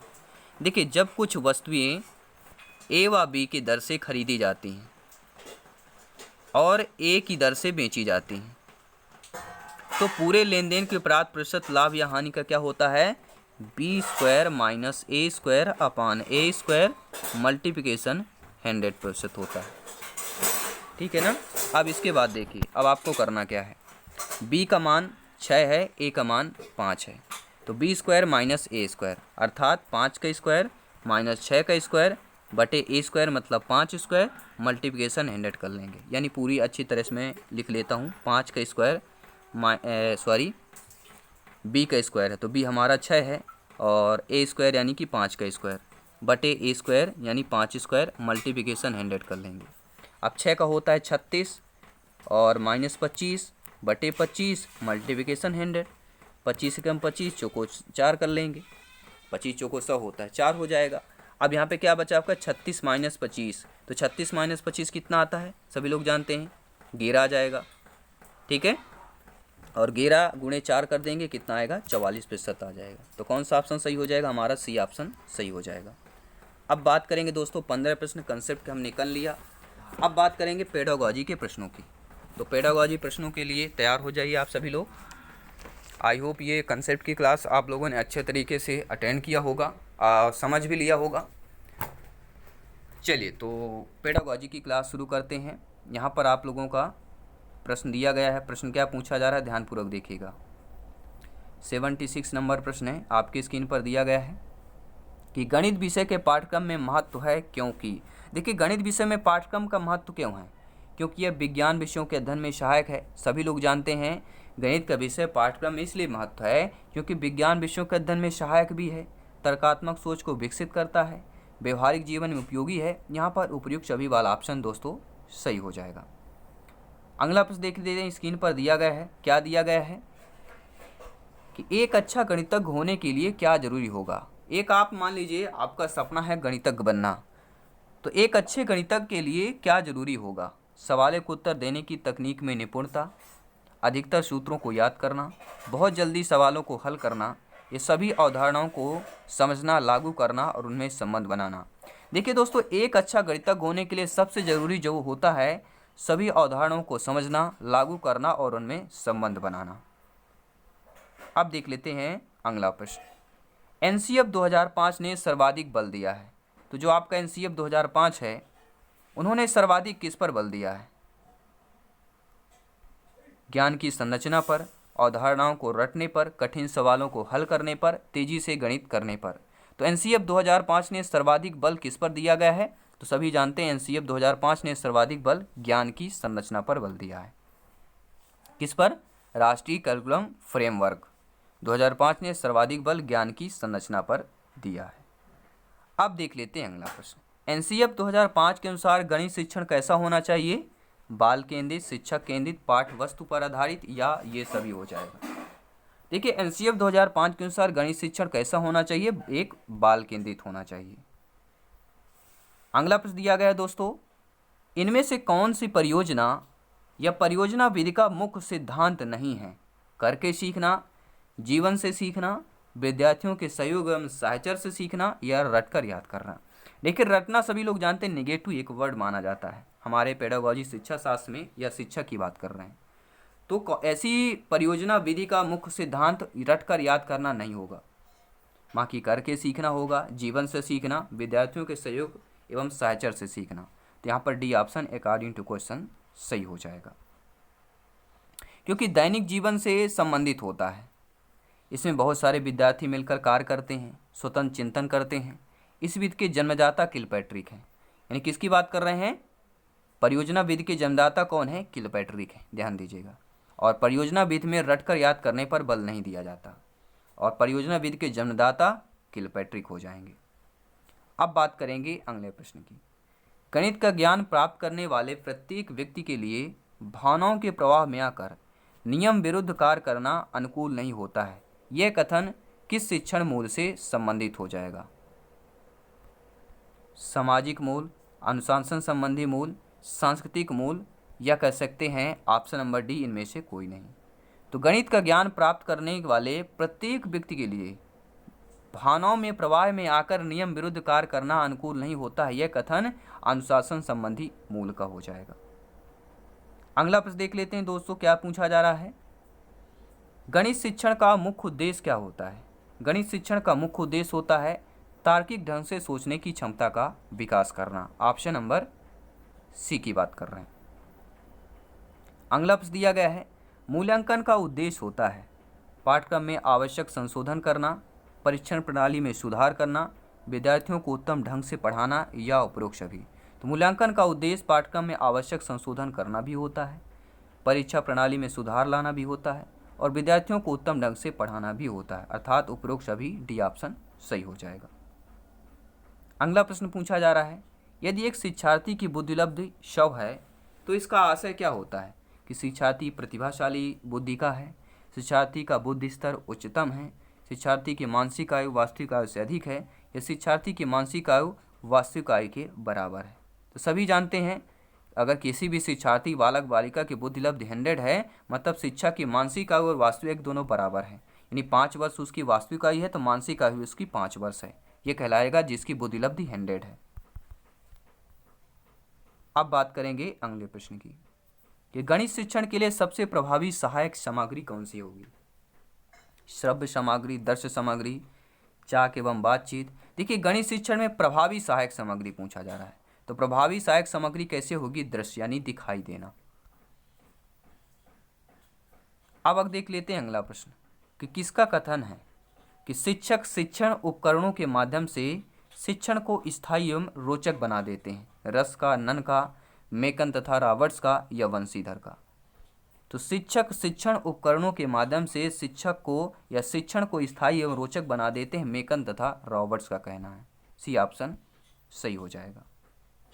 अब देख लेते हैं दोस्तों अगला प्रश्न निम्न में से कौन सी क्रिया आधारित शिक्षण विधि नहीं है? देखिए, क्रिया आधारित शिक्षण विधि, प्रदर्शन विधि, अवलोकन विधि, ह्यूरिस्टिक विधि, व्याख्यान विधि, सभी जानते हैं क्रिया आधारित शिक्षण विधि प्रदर्शन विधि होती है, अवलोकन होती है, ह्यूरिस्टिक होती है, लेकिन व्याख्यान विधि जो है यह क्रिया आधारित विधि नहीं होती है। According to question right option number D option सही हो जाएगा। ह्यूरिस्टिक विधि खोज पर आधारित विधि है, प्रदर्शन विधि में प्रयोग प्रदर्शन पर आधारित है, अवलोकन विधि में निर्धारित न्याय दर्शन के आधार पर निष्कर्ष निकाला जाता है, और व्याख्यान विधि की क्रिया आधारित विधि ये नहीं होती है। अब बात करेंगे अगले प्रश्न की। कौन सी विधि देखो, सुनो और समझो के सिद्धांत पर आधारित है? सभी लोग जानते हैं हम किसकी बात कर रहे हैं, प्रदर्शन विधि की। प्रदर्शन विधि देखो, सुनो और समझो के सिद्धांत पर आधारित होती है। अगला प्रश्न है, उपचारात्मक शिक्षा की जरूरत है। उपचारात्मक शिक्षा किसके लिए जरूरत है? मंदबुद्धि बच्चों के लिए भी जरूरी है, पिछड़े बच्चों के लिए भी जरूरी है, समान बच्चों के लिए भी जरूरी है, अर्थात इन सभी के लिए जरूरी है। देखिए, उपचार निदान के पश्चात की प्रक्रिया है। उपचार के पहले निदानात्मक किया जाता है, इसके बाद फिर उपचारात्मक क्रिया की जाती है। किसी अभीष्ट कारक के विषय में जानकारी प्राप्त कर उसकी समस्या का समाधान किया जाता है।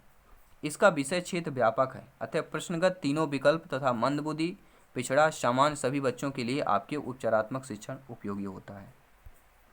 गणित की संकल्पनाओं सिद्धांतों को समझना अधिगम के किस उद्देश्य की पूर्ति है? कौशल, पूर्व ज्ञान, अवबोधन या प्रेक्षण की बात कर रहे हैं।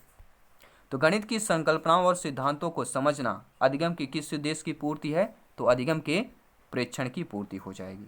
गणित की संकल्पनाओं और सिद्धांतों की समझ अधिगम का अवबोधन स्तर।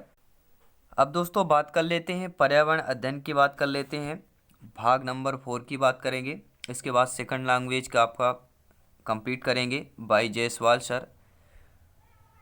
प्रश्न दोस्तों पूछा जा रहा है, भारत में लड़के व लड़कियों की विवाह की न्यूनतम आयु, न्यूनतम यानी कम से कम, तो पहले क्या दिया गया? लड़के, तो लड़के हो गया 21 वर्ष और लड़कियां 18, तो 18 हो जाएगा। पहले यही देखना है लड़का पूछ रहा है या लड़कियां दिया गया है। अगर लड़का दिया गया तो 21 पहले होगा, लड़की दिया है तो 18 होगा, या लड़कियों लड़के पूछा गया तो फिर 18 और 21 होगा, लेकिन यहाँ पर 21 और 18 वर्ष हो जाएगा।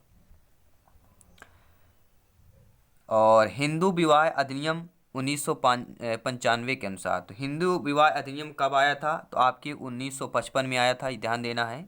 हिंदू विवाह अधिनियम कब लागू किया गया था? 1955 में।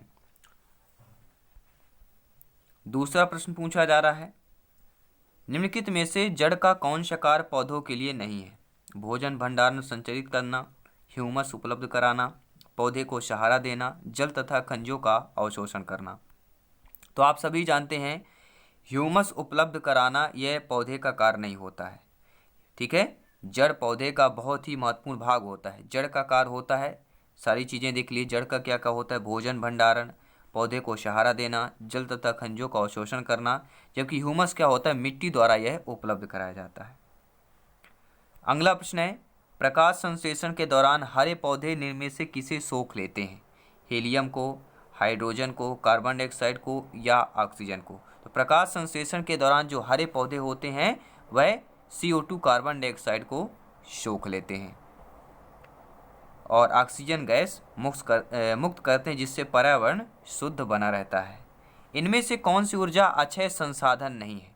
तो सभी जानते हैं अक्षय संसाधन नहीं है, तो पेट्रोलियम अक्षय संसाधन नहीं है, क्योंकि पेट्रोलियम का क्षय होगा। अक्षय संसाधन वे कहलाते हैं जिनका पुनः उपयोग या पुनः चक्रण किया नहीं जा सकता या किया जा सकता है। अक्षय संसाधन देखिए, सूर्य, जल, वायु, इनका पुनः चक्रण किया जा सकता है, पुनः उपयोग किया जाता है, ये अक्षय संसाधन है। लेकिन पेट्रोलियम अक्षय संसाधन नहीं होगा, तो यहाँ पर हमारा बी ऑप्शन सही हो जाएगा। अब बात करेंगे अगले प्रश्न की। किसी पर्वतीय क्षेत्र में परीक्षण करने पर यह पाया गया है कि लोगों ने अपने घर, पत्थर, मिट्टी, लकड़ी और चूने, ये घर 2 मंजिलें हैं, नीचे के मंजिल पर जानवर को रखते हैं तथा ज़रूरत का सामान भी इकट्ठा करके रखते हैं। वहीं पहली मंजिल पर रहते हैं और सभी घरों की छतें समतल होती हैं। इन्हें पेड़ों के मोटे तनों से बनाया जाता है। यह पर्वतीय क्षेत्र किन प्रदेश का भाग है? मेघालय, हिमाचल प्रदेश, जम्मू कश्मीर, अरुणाचल प्रदेश। यानी समझने वाली बात है कि पत्थर, मिट्टी, लकड़ी और चूना का घर होता है और निचले मंजिल पर जानवरों को रखते हैं, कुछ सामान इकट्ठा करके रखते हैं, और पहली मंजिल पर स्वयं रखते हैं। तो ये जो पर्वतीय क्षेत्र है किस प्रदेश का भाग है, तो आप सभी लोग जानते हैं किस प्रदेश का भाग है, जम्मू कश्मीर। सी ऑप्शन सही हो जाएगा। जम्मू कश्मीर के लेह के लोग अपना जो घर है पत्थर, मिट्टी, लकड़ी से बनाते हैं। दीवार पर मिट्टी तथा चूने की पुताई की हुई होती है। घर 2 मंजिले के होते हैं। पहली मंजिल पर परिवार रहते हैं, नीचे की मंजिल पर जानवर को रखते हैं तथा ज़रूरत का सामान भी इकट्ठा करके रखते हैं, क्योंकि सर्दी के दिनों में परिवार भी नीचे के मंजिल पर जानवरों के पास ही रहता है। नीचे की मंजिल में कोई खिड़की नहीं होती है और इन घरों में छतें क्या होती है, समतल होती हैं। छत को मजबूत बनाने के लिए पेड़ों के मोटे इस्तेमाल किए जाते हैं, मोटे तने कह सकते हैं, मोटे पेड़ों का इस्तेमाल किया जाता है। दूध में पाए जाने वाला मुख्य प्रोटीन कौन सा है, तो दूध में पाए जाने वाला मुख्य प्रोटीन आपको बताना है। 4 बेहतरीन ऑप्शन दिए गए हैं, एल्ब्यूमिन, ग्लोबिन, केसीन। तो दूध में पाए जाने वाला जो मुख्य प्रोटीन है, जब हम प्रैक्टिस सेट कर रहे हैं तो आपको पता होगा केसीन नामक पाया जाता है। केसीन नामक प्रोटीन जो है दुग्ध में पाए जाने वाला मुख्य प्रोटीन होता है, जो कैल्शियम और सीनेट के रूप में रहता है। यह प्रोटीन का लगभग 80% जो है गाय के दूध में तथा 20 से 45% स्त्रियों माँ के दूध में पाया जाता है। इसके अलावा सोयाबीन में भी यह पर्याप्त मात्रा में पाया जाता है। केसीन प्रोटीन में लगभग 15 एमिनो अम्ल पाए जाते हैं और दूध का सफ़ेद रंग केसीन प्रोटीन के कारण ही होता है। तो दूध का जो सफ़ेद रंग है, वाइट कलर है, किसके कारण होता है, तो केसीन नामक प्रोटीन के कारण होता है। अगला प्रश्न है, खाद्य संरक्षण के लिए इनमें से कौन सा जोड़ा ठीक नहीं दिया गया है। आलू चिप्स, दूध पनीर, कच्चा आम अचार, ये है। लेकिन आपका सेब जैम भी हो जाएगा। अब देखिए चारों हमने सही कर लिए, लेकिन एक आपका जोड़ा ठीक नहीं है, वह हमारा दूध और पनीर है। कैसे है आप लोगों को बता देते हैं। देखिए आप लोगों को ध्यान दीजिए, खाद्य संरक्षण के दृष्टि यहाँ पर पूछा जा रहा है। तो आलू से चिप्स बनता है, कच्चा आम से अचार बनता है, ठीक है, और सेब जैम हो गया। लेकिन दूध और पनीर, ये आपको ध्यान देना है। तो इनमें से कौन सा जोड़ा ठीक नहीं है, अब आपको कमेंट करके बता चुके होंगे। आई होप समझ गए होंगे। अब देखते हैं अगला प्रश्न। अगर कचरा पीने के पानी में मिल जाए तो कौन सी बीमारी फैलेगी। स्कर्वी, टाइफाइड, मलेरिया या एनीमिया। सभी कमेंट करेंगे। अगर कचरा पीने के पानी मिल जाए तो कौन सा रोग होता है, टाइफाइड। कचरा युक्त दूषित जल सेवन करने से या पीने से टाइफाइड नामक बीमारी फैलती है। सल्मोनेला टाइफोसा नामक जीवाणु से होने वाला यह रोग आंत्र ज्वर अथवा आंत का बुखार के नाम से भी जाना जाता है। इस रोग में रोगी की प्लीहा और आंत योजनी ग्रंथियां बढ़ जाती हैं, जिससे रोगी को तेज बुखार के साथ सिर दर्द भी होता है। और अन्य विकल्पों में आपके विटामिन सी, मलेरिया मच्छर, एनीमिया खून की कमी के कारण होता है। तो स्कर्वी विटामिन सी जो दिया गया है, स्कर्वी किसके, विटामिन सी, और मलेरिया जो होता है ये किसके कारण होता है, मलेरिया मच्छर की बात करेंगे। और एनीमिया किससे संबंधित है, खून से संबंधित है, अर्थात खून की कमी के कारण एनीमिया रोग होता है। अब दिया गया है, MS स्वामीनाथन एक पत्रकार थे, कृषि वैज्ञानिक थे, परिस्थिति वैज्ञानिक थे या पक्षी वैज्ञानिक थे। तो MS स्वामीनाथन एक कृषि वैज्ञानिक थे। इन्होंने भारत के हरित क्रांति का जनक कहा जाता है। तो भारत में हरित क्रांति का जनक किसे कहा जाता है, MS स्वामीनाथन को। इन्होंने 1966 में मैक्सिको के बीजों को पंजाब की घरेलू किस्मों के साथ मिश्रित कर उच्च उत्पादकता वाले गेहूं के संकर बीज विकसित किए थे और इनको विज्ञान एवं अभियांत्रिकी क्षेत्र में 1989 में भारत सरकार द्वारा पद्म विभूषण से सम्मानित किया गया। तो देखिए डॉक्टर MS स्वामीनाथन को पद्म विभूषण से कब सम्मानित किया गया था, 1989 में। किस क्षेत्र में, विज्ञान एवं अभियांत्रिकी के क्षेत्र पर। अगला प्रश्न है, वनों के महत्व के कारण हैं green gold, green island, green house, green silver. तो वनों के महत्व का कारण कौन है, सभी लोग जानते हैं, ग्रीन गोल्ड की बात कर रहे हैं। निम्नलिखित में से कौन सी ग्रीन हाउस गैसें हैं, सभी लोग जानते हैं, कार्बन डाइऑक्साइड CO2 हो गया, मीथेन CH4 हो गया, जलवाष्प। ये तीनों जो हैं ग्रीन हाउस गैसें कहलाती हैं। तो उपयुक्त सभी डी ऑप्शन सही हो जाएगा। अब देख लेते हैं अगला प्यारा सा प्रश्न है, निम्नलिखित में से त्योहारों के उस समूह को चुनिए जिसे पूर्णिमा को मनाया जाता हो। तो पूर्णिमा के समस्त त्योहार कौन कौन से मनाए जाते हैं? देखिए, होली, रक्षाबंधन, गुरु नानक जन्म दिवस, ये तीनों जो हैं पूर्णिमा के दिन मनाए जाते हैं। अगला प्रश्न दिया गया है, पुष्कर मेला कहाँ आयोजित किया जाता है? तो पुष्कर मेला अजमेर पर आयोजित किया जाता है, जो एक राजस्थान का इलाका है या शहर है। निम्नलिखित में से विषम को चयनित करना है। सौर ऊर्जा, पवन ऊर्जा, जौहरी ऊर्जा, ये तीनों हैं, लेकिन प्राकृतिक गैस एक विषम है, और हमने पिछले प्रैक्टिस सेट में इस प्रश्न को किया भी था।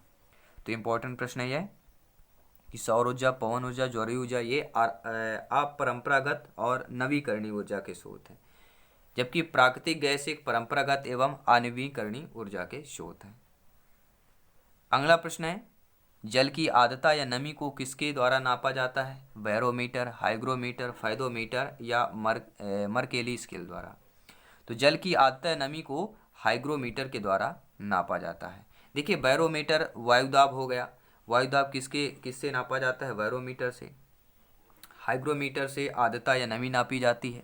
समुद्र की गहराई फाइडोमीटर से, और भूकंप की तीव्रता मर्केली स्केल से। अब बात करेंगे अगले प्रश्न की। भारतीय अंतरिक्ष अनुसंधान संगठन इसरो का मुख्यालय कहाँ पर है? बेंगलुरु, हैदराबाद, मुंबई, तिरुवनंतपुरम।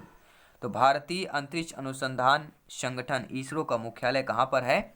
बेंगलोर पर है। ये आपको ध्यान देना, इसका मुख्यालय बेंगलोर कर्नाटक पर है।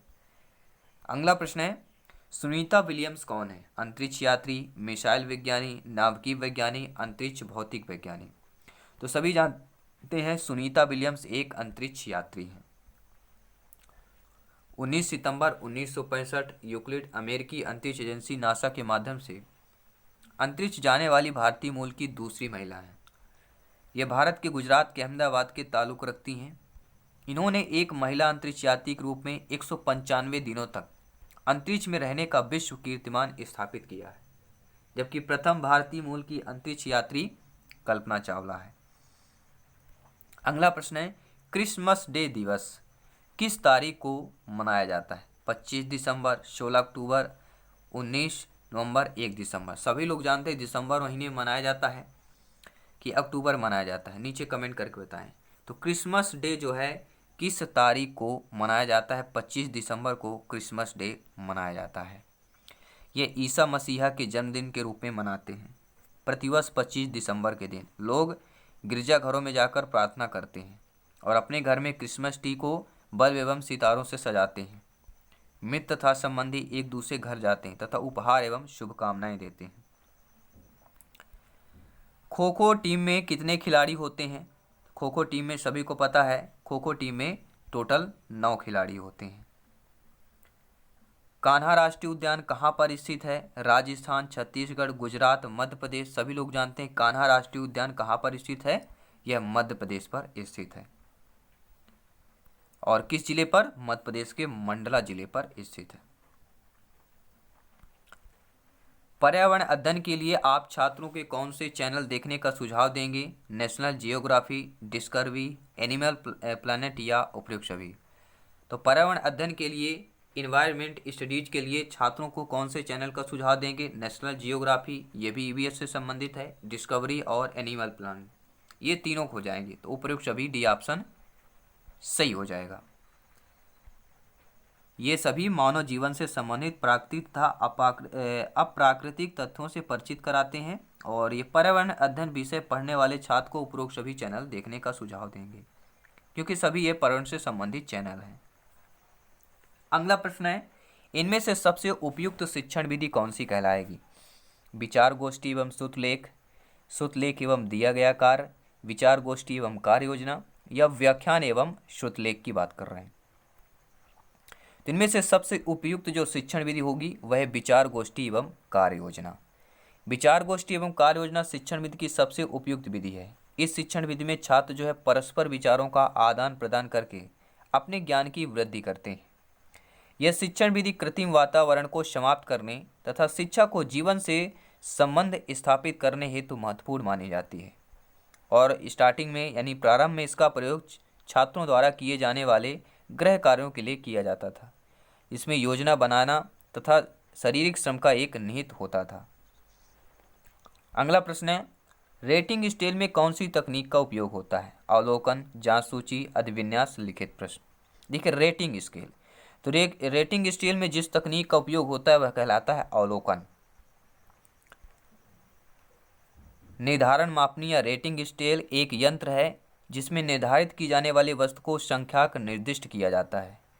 निर्धारण मापनी जांच सूची के समान है, परंतु इसका इस्तेमाल तब करते हैं जब सूक्ष्म की विवरण आवश्यकता होती है। किसी भी वस्तु या व्यक्ति के गुणों का अवलोकन करके उनको गुणों के आधार पर उसको औसत, उत्कृष्ट, औसत के ऊपर, संतोषजनक, खराब या असंतोषजनक पर रेटिंग करते हैं। बच्चों में प्रतिदिन डायरी लिखने, मौसम दर्ज करने एवं उससे संबंधित प्रश्न पूछने पर बच्चों में किस कौशल का विकास होता है? अनुमान लगाने का, लेखन कला का, संप्रेषण कौशल का या मापने के कौशल का होता है।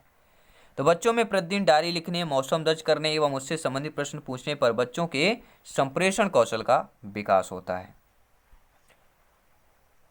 अगला प्रश्न देखेंगे, शिक्षा शास्त्र पेडागोजी के प्रश्न चल रहे हैं आपके। पर्यावरण अध्ययन में चित्र पढ़ना एक महत्वपूर्ण क्रियाकलाप है। इनमें से कौन सा संकेत या संकेत बच्चों को आकलन को चित्र पढ़ने के द्वारा हो सकता है? अवलोकन, अभिलेखन, अभिव्यक्ति, विश्लेषण, प्रयोग करना। अब देखिए आपके ऑप्शन 4 दिए गए हैं, 4 ऑप्शन में एक आपका सही होगा, वह आपको बताना है। तो पर्यावरण अध्ययन के क्षेत्र में चित्र पढ़ना एक महत्वपूर्ण क्रियाकलाप है। इनमें से जो संकेत बच्चों को आकलन का चित्र पढ़ने का हो सकता है वह अवलोकन, अभिलेख द्वारा, अभिव्यक्ति द्वारा और विश्लेषण द्वारा। ABC अर्थात हमारा यहाँ पर पहला ऑप्शन सही हो जाएगा।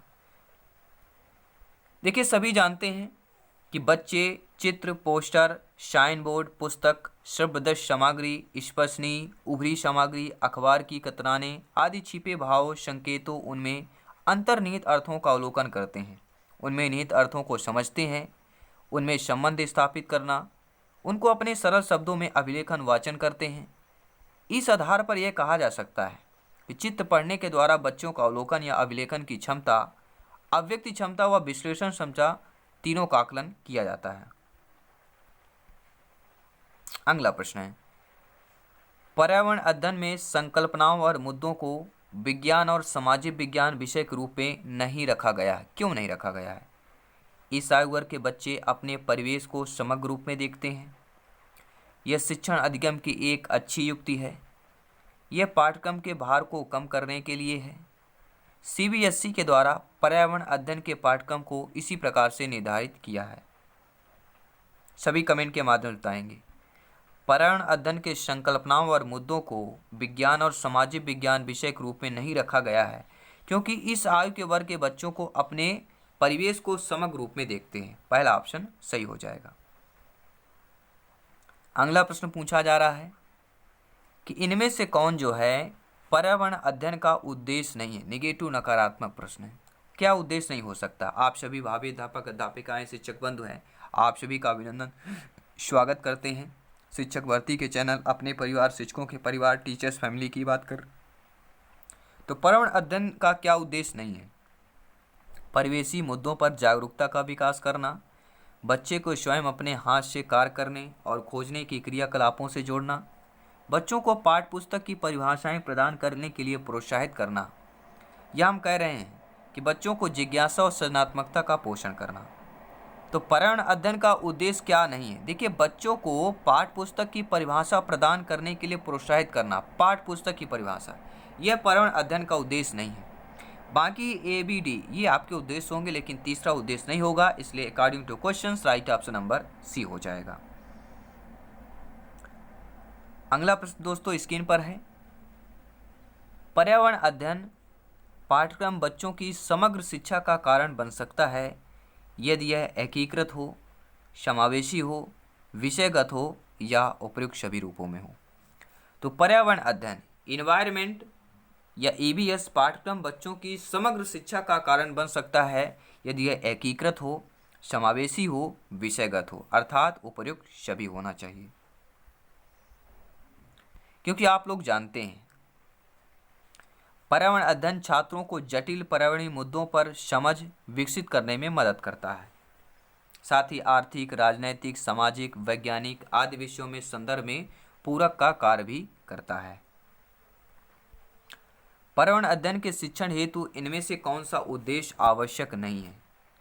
भौतिक और सामाजिक पर्यावरण के प्रति संवेदनशीलता विकसित करना, विज्ञान के आधारभूत तत्वों और सिद्धांतों को रटकर याद कर ले जाना, पर्यावरण के खोजने जानने के अवसर प्रदान करना। देखिए, रट कर याद करना, हमने यही आपका पता चल गया कि जहाँ का रट कर याद दिया जाए, कोई भी विज्ञान के आधारभूत प्रत्यय सिद्धांतों को रट कर याद कर लेना, यह नेगेटिव ऑप्शन हो जाएगा। यानी पर्यावरण अध्ययन के शिक्षण हेतु यह उद्देश्य कतई नहीं किया जा सकता, कतई नहीं किया जा सकता।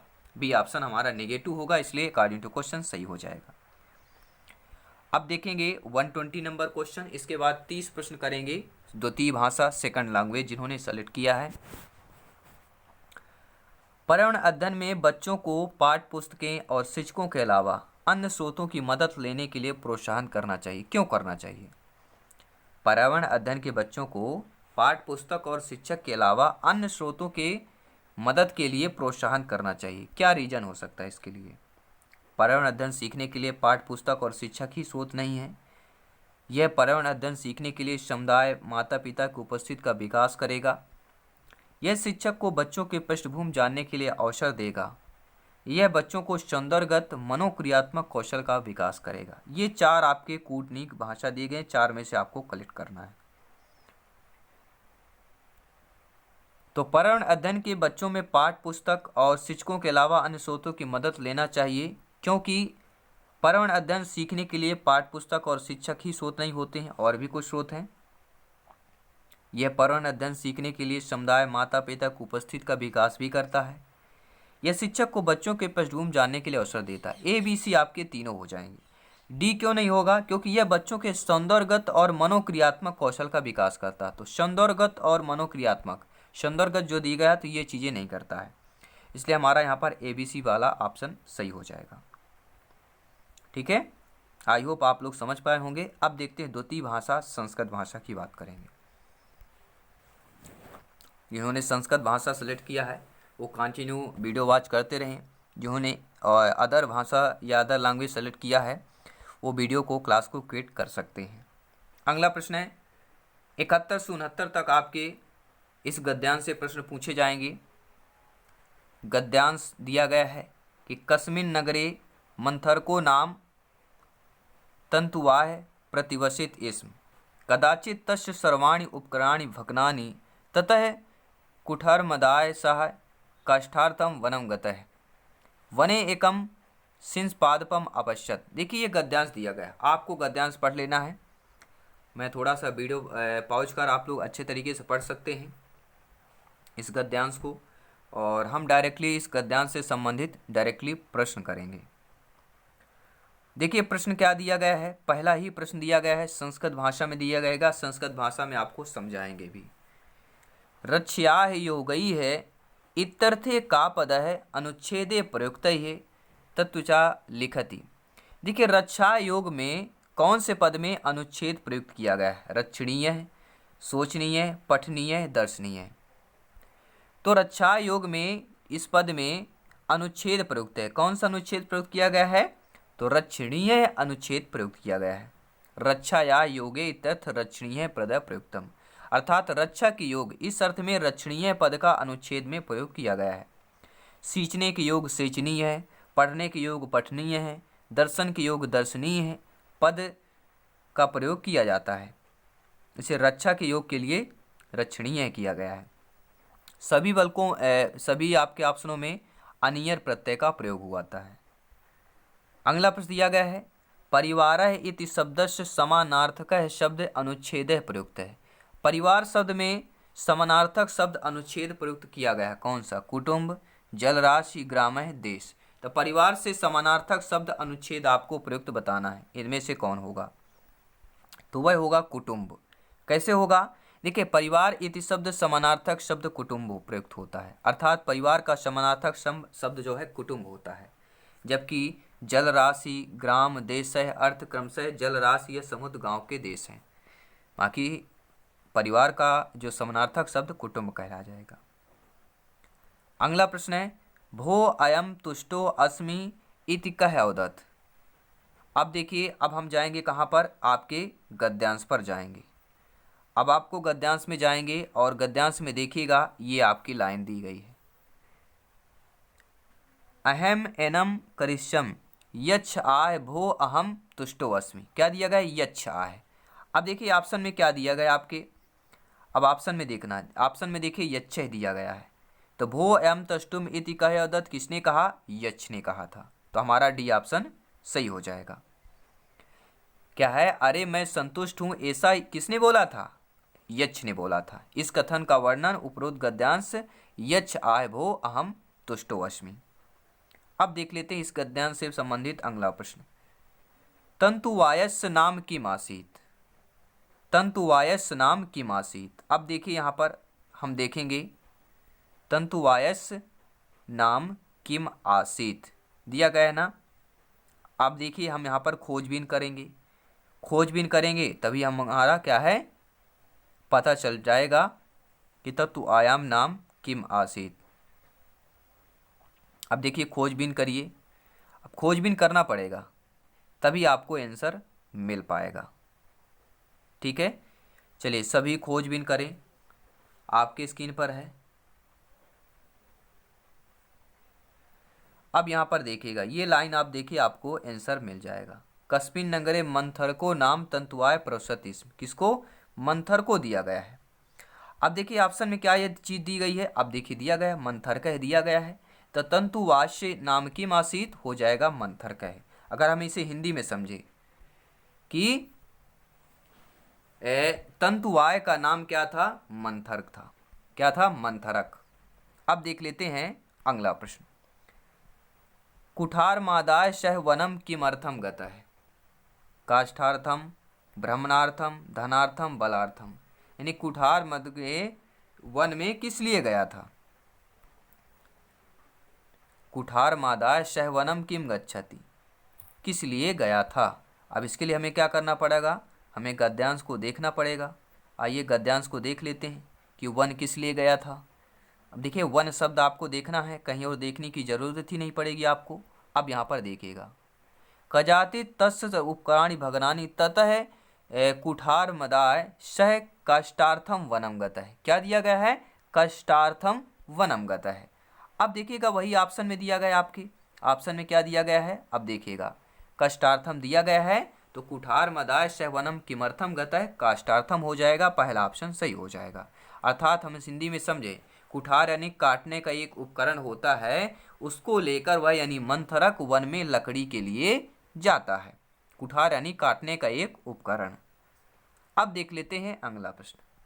अचिंत्यत इति पदस्य समानार्थक है शब्द अनुच्छेदे अस्मि प्रयुक्त तच्चित्वा लिखत।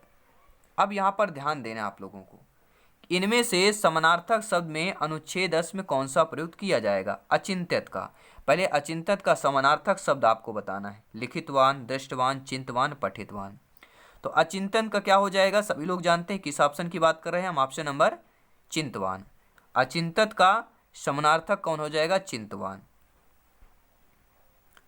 अचिंतत पद लंग लकार का प्रथम पुरुष कहला जाएगा। अब देख लेते हैं अगला प्रश्न। तरु पद इतस्य पर्याय भवति। अब देखिए व्याकरण के प्रश्न पूछे जा रहे हैं। तरु पद में कौन सा पर्याय होगा? तो सभी लोग जानते हैं तरु पद में किसका पर्याय है? यह वृक्ष हो जाएगा। तरु इति पदस्य पर्याय वृक्ष भवति, अर्थात तरु शब्द का पर्याय वृक्ष कहलाएगा। जबकि भ्रमर का भौरा, मधुकर, मलिंद, चंचरीक, नदी का तटनी, शौली, अपगा, सरिता। अब देख लेते हैं अगला प्रश्न। अल्पानि इति पदस्य विलोम शब्द है अनुच्छेदे प्रयुक्त है तच्चित्वा लेखत। यानी अल्पानि पद में विलोम शब्द में कौन सा यहाँ पे अनुच्छेद प्रयुक्त किया जा रहा है? कुसुमा मंडप, व्रतहरि, प्रभुतानि, नारिकेलम। किसका प्रयोग किया जा रहा है? तो यहाँ पे प्रभुतानि की बात करेंगे। अर्थात अल्पानि पद में विलोम शब्द कौन होगा? प्रभुतानि प्रयुक्त होगा। अल्पानि मतलब होता है अल्प और प्रभुतानि मतलब होता है बहुत ज़्यादा। जैसे आपका कुसुमा मंडप का अर्थ क्या होता है? कुम्हड़ा यानी कद्दू। और भर्तृहरि मतलब संस्कृत साहित्य के शतक त्रय के प्रणेता हैं। और नारिकेलम का अर्थ नारियल होता है, जो आपके और ऑप्शन दिए, नारिकेलम नारियल, और कुमांडस यानी कद्दू, और भर्तृहरि कौन है, तो भर्तृहरि आपके संस्कृत साहित्य के शतक त्रय के प्रणेता कहे जाते हैं। संस्कृत साहित्य के शतक त्रय के प्रणेता कौन है, भर्तृहरि है। अगला प्रश्न है अपश्यत इति पदस्य लकार है असि। अब देखिए अपश्यत में पद में कौन सा लकार होगा, लट लट लंग लोट। अब देखिए ध्यानपूर्वक आपको समझना है और देखना है। अपश्यत, देखिए जब ये शत आ जाए, अपश्यत अपश्येत अपश्यंती, तो सभी लोग जानते हैं किसकी बात कर रहे हैं, लंग लकार हो जाएगा। अपश्यत इत पदस्य लंग लकार का कहलाएगा। अपश्यत में लंग लकार होता है, जैसे दश यहाँ पे धातु कौन सी होगी, अपश्यत में दश धातु और लकार लंग हो जाएगा। जैसे आप लोग लंग लकार का देख सकते हैं पूरा एक वचन का, प्रथम पुरुष अपश्यत अपश्यताम अपश्यन, अपश्य अपश्यतम अपश्यत, अपश्यम अपश्याव अपश्याम। ये पूरा आपका दर्श धातु लंग लकार का पूरे आपके रूप दिया गया है। अब देख लीजिए यहाँ पर दिया गया है कि अधोलिखित श्लोकानि पठन्ति। अब श्लोक को पढ़कर आपको उत्तर देना है। श्लोक क्या दिया गया है, अन्नदानात् परम दानम विद्यादानात् मतयः परम, अन्नेन क्षणिका तृप्तैः यावञ्जीनम विद्या, पुस्तकस्था तु या विद्या परम हस्तगतं धनम, कार्यकाले समुत्पन्ने सा विद्या न तद्धनम, अधमा धनिमिच्छन्ति धन्मनौ च मध्यमाः, उत्तमा मामिगच्छन्ति मनो हि महतां धनम, साच्रम पुरुषम दृष्ट्वा यो नरो अभिमन्यते, बलिवर्धशमो लोके खुरोशंग वर्जित है। अब देखिए आपका श्लोक दिया गया है। अब इस श्लोक से संबंधित हम आइए प्रश्न को करेंगे।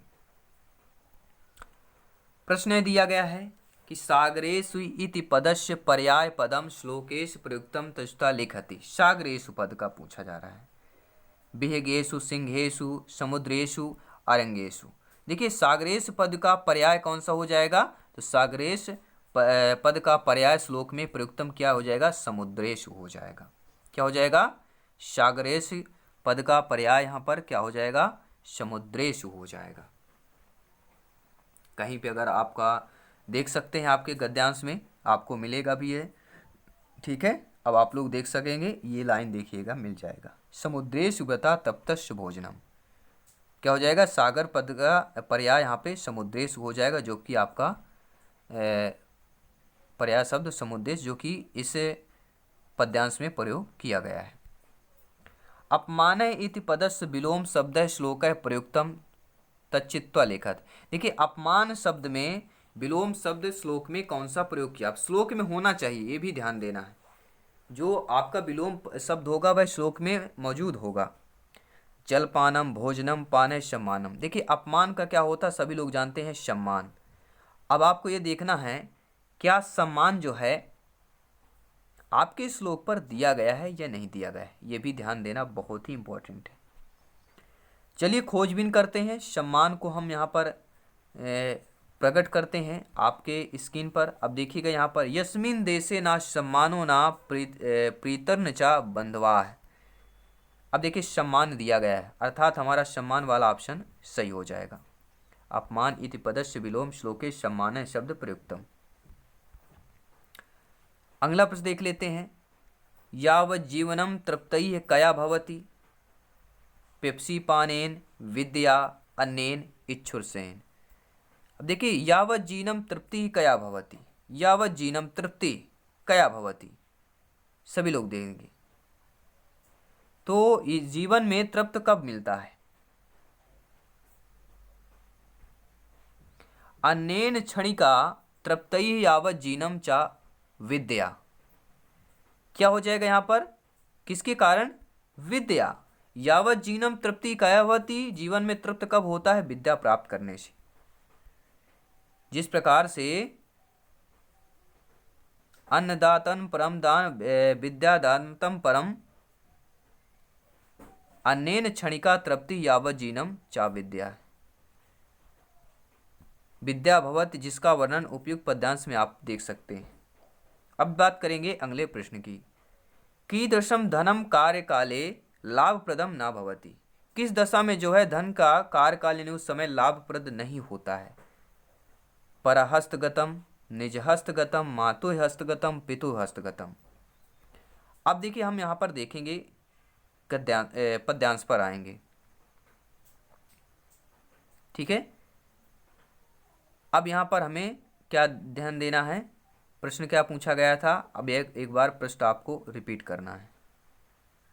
देखिए धन की बात की जा रही थी, ये लाइन आपको ध्यान देना है, ये लाइन ध्यान देंगे आपको उत्तर मिल जाएगा, ठीक है। उत्तर हमारा प्रश्न क्या पूछाएगा, ये क्रीदशम धनम कारकाले लाभप्रदम ना भवत, ये होगा परहस्तगतम। बाकी निज हस्तगतम मातु है और पितु कर सकते हैं, लेकिन पर हस्तगतम लाभप्रद नहीं होगा। अर्थात अगर हिंदी में समझें कि दूसरे के हाथ में गया धन समय आने पर लाभप्रद लाभकारी नहीं होता है। दूसरे के हाथ में जो धन है वह समय आने लाभप्रद लाभकारी नहीं होता है। मानः केशाम धनम भवति महताम क्षुद्रणाम पाशुनाम पक्षिणाम, तो मानः केशाम धनम भवति महताम हो जाएगा। अर्थात अधम पुरुष धन की इच्छा करता है और मध्यम लोग धन को अधिक महत्व प्रदान करते हैं और उत्तम लोग मान की इच्छा करते हैं। लेकिन माननीयों का मान सम्मान ही सर्वोत्कृष्ट धन होता है, इसलिए मान माननीयों का धन नहीं होता है और अधम मान माननीयों का धन होता है, ठीक है। मान माननीयों का धन क्या होता है, मान होता है। उनके लिए धन पैसा रुपए नहीं होता है, माननीयों के लिए उनका जो धन होता है वह मान और सम्मान होता है। अधमा धन मिच्छन्ति धन मानव चा मध्यमा उत्तमा मान मिच्छन्ति मनो ही महताम धनाम। आई होप आप लोग समझ चुके होंगे। कत्वा प्रत्यांत पदम चित्वा लिखित, किस पद में कत्वा प्रत्यय का प्रयोग हुआ है, तो दृश्य धातु और कत्वा प्रत्यय बराबर दृष्टवा, तो दृष्टवा में कत्वा प्रत्यय का प्रयोग हुआ है। किसमें, दृष्टवा। अर्थात पूर्वकालिक क्रिया का बोध कराने के लिए कत्वा प्रत्यय का प्रयोग किया जाता है। तो कत्वा प्रत्यय का प्रयोग किस लिए किया जाता है, पूर्वकालिक क्रिया का बोध कराने के लिए। दृश्य धातु में कत्वा प्रत्यय लगाने पर दृष्टवा पद बन जाता है। अब बात करेंगे पेडागॉजी के प्रश्न। एनसीएफ 2005 अनुसारम काल्पनिक चिंतनार्थम एव चा साक्षरता द्वारा ज्ञानार्जनम मनते।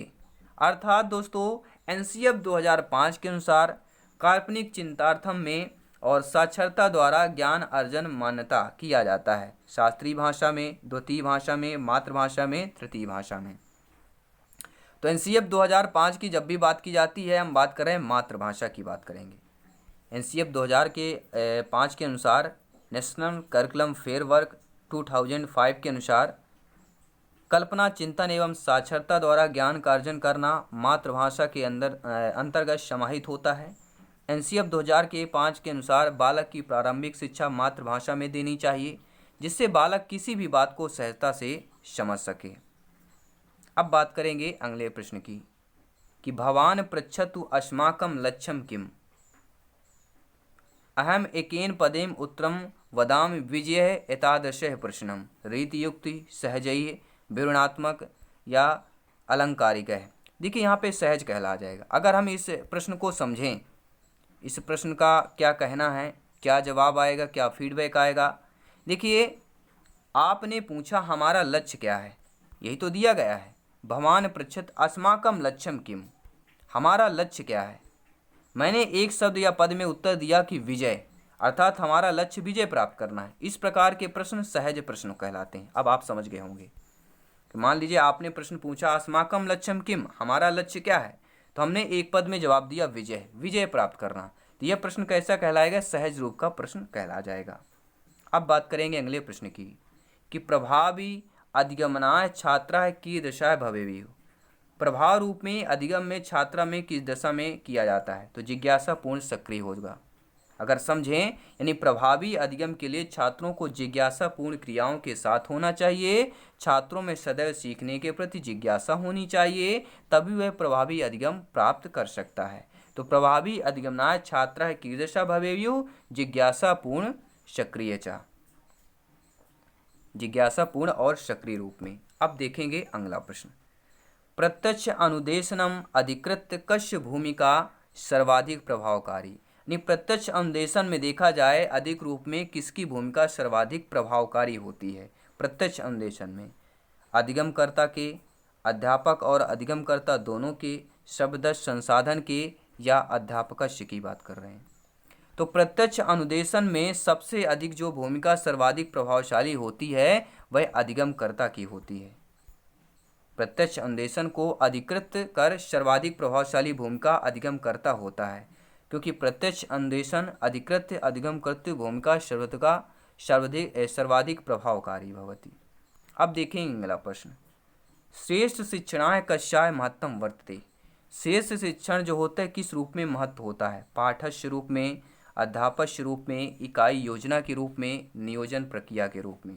तो श्रेष्ठ शिक्षण किस रूप में महत्व होता है? वह अध्यापक रूप में महत्व होता है।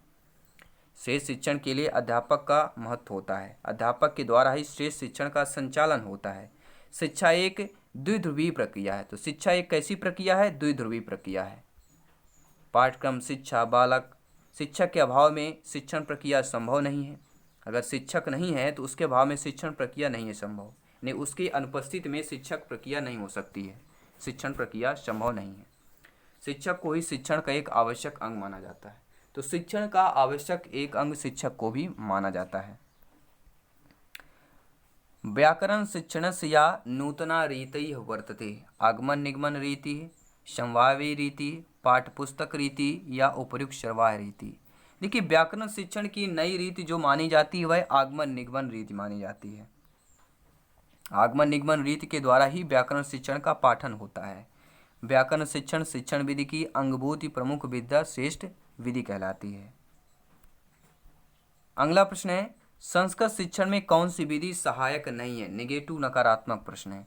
देखिए सभी जानते हैं संस्कृत शिक्षण विधि में व्याकरण पद्धति सहायक है, पाठ्य पुस्तक सहायक है, लेकिन आपकी प्रत्यक्ष विधि सहायक नहीं है। तो according to questions right option number B option सही हो जाएगा। अब बात करेंगे दोस्तों अगले प्रश्न की कि अनुवाद विधि भाषा शिक्षण में उपयोगी है क्योंकि। देखिए अनुवाद विधि भाषा शिक्षण है उपयोगी वर्तते या उपयोगी अस्ति, क्योंकि इसका रीजन क्या है कि विषय का ज्ञान सुगमता से होता है, ज्ञात से अज्ञात, सरल से कठिन आदि शिक्षण सूत्र के सिद्धांतों पर अनुसरण होता है, या अनुवाद द्वारा वाक्य रचना ठीक से नहीं समझी जा सकती, या इनमें से सभी सही है। तो अनुवाद विधि भाषा शिक्षण में उपयोगी है क्योंकि अनुवाद द्वारा वाक्य रचना ठीक से समझी जा सकती है। अनुवाद विधि भाषा शिक्षण में उपयोगी है क्योंकि इसमें अनुवाद द्वारा वाक्य रचना ठीक से समझा जा सकता है, और भाषा शिक्षण की सबसे महत्वपूर्ण विधि अनुवाद विधि कही जाती है, और यह शिक्षण की सशक्त विधि मानी जाती है। तो शिक्षण की सशक्त विधि अनुवाद विधि कहलाती है। हितोपदेश का संबंध किस विधि से है? सूत्र विधि, कहानी कथन, भाषण विधि, उपयुक्त छवि। तो हितोपदेश का संबंध किसी विधि से है? तो यह कहानी कथन विधि से संबंधित हो जाएगा। हितोपदेश नारायण पंडित की एक रचना है। इसमें कहानी कथन विधि का निरूपण किया गया है। पंडित नारायण ने पंचतंत्र तथा अन्य नीति ग्रंथों की मदद से हितोपदेश नामक इस ग्रंथ का सृजन किया है। अगला प्रश्न देख लेते हैं, व्याकरण लक्षणम। व्याकरण का लक्षण क्या क्या होता है? भाषा प्रवाह, भाषा या प्रस्तुति, भाषा दर्शन, भाषा सिद्धांत। तो व्याकरण लक्षण का जो प्रभाव होता है वह भाषा सिद्धांत कहलाता है, क्योंकि व्याकरण भाषा को वैज्ञानिक पद्धति से जोड़ती है जो क्रमबद्ध भाषा प्रवाह का प्रतिपादन करती है। आकलस्य निश्चय, क्राइटेरिया। आकलस्य निश्चय प्रश्न क्रमेण अंकाना विभागई है, विद्यार्थिनां समर्थस्य सामान्य ज्ञानम, अंकन मार्गदर्शिका, परीक्षा मार्गदर्शन, मूल्यांकन निर्देश है। तो आकलस्य निश्चय जो क्राइटेरिया होता है वह विद्यार्थी के सामर्थ्य का सामान्य ज्ञान होता है। विद्यार्थियों के अर्थात आकलन निकलता है सामान्य ज्ञान से, विद्यार्थियों के सामर्थ्य का आकलन किया जाता है। अगला प्रश्न है, भाषा विज्ञान तंत्रे अस्माकं मानसिक शब्दकोश कथ्यते। यानी भाषा विज्ञान तंत्र में अस्माकं मानसिक यानी हमारे मानसिक शब्दकोश को कहा जाता है। प्रैग्मैटिक्स व्यवहारिक विज्ञान, लेक्सिकॉन पद विज्ञान, सिंटैक्स वाक्य विज्ञान, सेमांटिक्स अर्थ विज्ञान। तो भाषा ज्ञान तंत्र के हमारे मानसिक शब्दकोश में लेक्सिकॉन या पद विज्ञान कहा जाता है। भाषा विज्ञान तंत्र में हमारे मानसिक शब्दकोश को लेक्सिकॉन पद विज्ञान कहते हैं। अगला प्रश्न है, व्याकरण शिक्षा सरलीकरण का उपाय अस्ति, यानी व्याकरण शिक्षा के सरलीकरण का उपाय कौन सा होता है? मातृभाषा सह तुलना, सूत्राराम रटनम, प्रतिदिनम व्याकरणस्य पाठनम, या इनमें से कोई नहीं। तो आप लोग सभी लोग जानते हैं कि व्याकरण शिक्षा सरलीकरण का उपाय कौन सा होता है? मातृभाषा सह तुलना। यानी कि व्याकरण शिक्षा को सरल बनाने का जो उपाय है कि वह इस प्रकार है कि व्याकरण शिक्षण की मातृभाषा के साथ तुलना करके पठन क्रिया होनी चाहिए, तभी यह सरल हो सकती है। पठन कौशल नाम, देखिए पठन कौशल का क्या नाम हो सकता है? पाठस्थ अर्थकरणम, पाठस्थ कंठस्थीकरणम, पाठस्थ अभिज्ञानम, या अबाध गतिना शुद्ध उच्चारण सह पाठस्थ उच्चैः पठनम। तो पाठन कौशल का नाम क्या होता है? पाठस्थ अर्थकरणम, यानी पाठ के भाव को स्पष्ट करना पाठस्थ अर्थकरण पठन कौशल कहलाता है या पठन कौशल का नाम है। अतः पठन कौशल पाठ के अर्थ ग्रहण करने का सबसे उपयोगी गुण है। और 150 नंबर प्रश्न है कि पठन संदर्भे भाव ग्रहणम परीक्षते, ये पठन के संदर्भ में भाव ग्रहण परीक्षा कौन सी कहलाती है? अवरोधनार्थम प्रक्रिया द्वारा, संभाषण वाक्यानि, टिप्पणी लेखन द्वारा, टिप्पणी निर्माण द्वारा, या सारांशेन। तो पठन संदर्भे भाव ग्रहणम, देखिए कोई भी भाव ग्रहण हम कैसे करेंगे? कोई भी गद्यांश पद्यांश है उसका हम भाव कैसे जानेंगे? उसका सारांशन करने के लिए, ठीक है। तो सारांशेन हो जाएगा कि पठन के संदर्भ में भाव को ग्रहण करने में जो परीक्षण होता है वह सारांश का ही परीक्षण होता है, और संपूर्ण तत्व को पढ़ने के बाद जो भाव मूल रूप में ग्रहण होता है उसे सारांश कहा जाता है। तो दोस्तों, thanks for watching, subscribe our YouTube channel Jaiswal coaching centre. ये दोस्तों, ये मॉडल पेपर आप लोगों को कैसा लगा आप लोगों को कमेंट के माध्यम से बताना है। टोटल हमने 150 क्वेश्चन कंप्लीट कर लिया। ऐसे दोस्तों हम 15 से 20 मॉडल पेपर करने जा रहे हैं। जो हो सकता है जितनी मेहनत करती है मॉडल पेपर तैयार करने में, आपको पता है पूरे 2 से 3 दिन लग जाते हैं ये मॉडल पेपर तैयार करने, क्योंकि टोटल 150 क्वेश्चन करना है, वो भी नए सिलेबस के अकॉर्डिंग करना है, और आपकी प्रिपरेशन के लिए और बेहतर हो सके इसलिए कोशिश में लगे हैं, क्योंकि यहाँ पर सिलेक्शन सर्वोपरि है। जल्दी मिलते हैं next model paper next paper पर। सभी मित्रों को जय हिंद, वंदे मातरम। धन्यवाद सभी का। लाइक शेयर करते जाइए, सब्सक्राइब करते जाइए, ताकि लेटेस्ट नोटिफिकेशन आपको हर एक मॉडल पेपर हर एक प्रैक्टिस सेट का मिलता रहे। दोस्तों, धन्यवाद सभी का।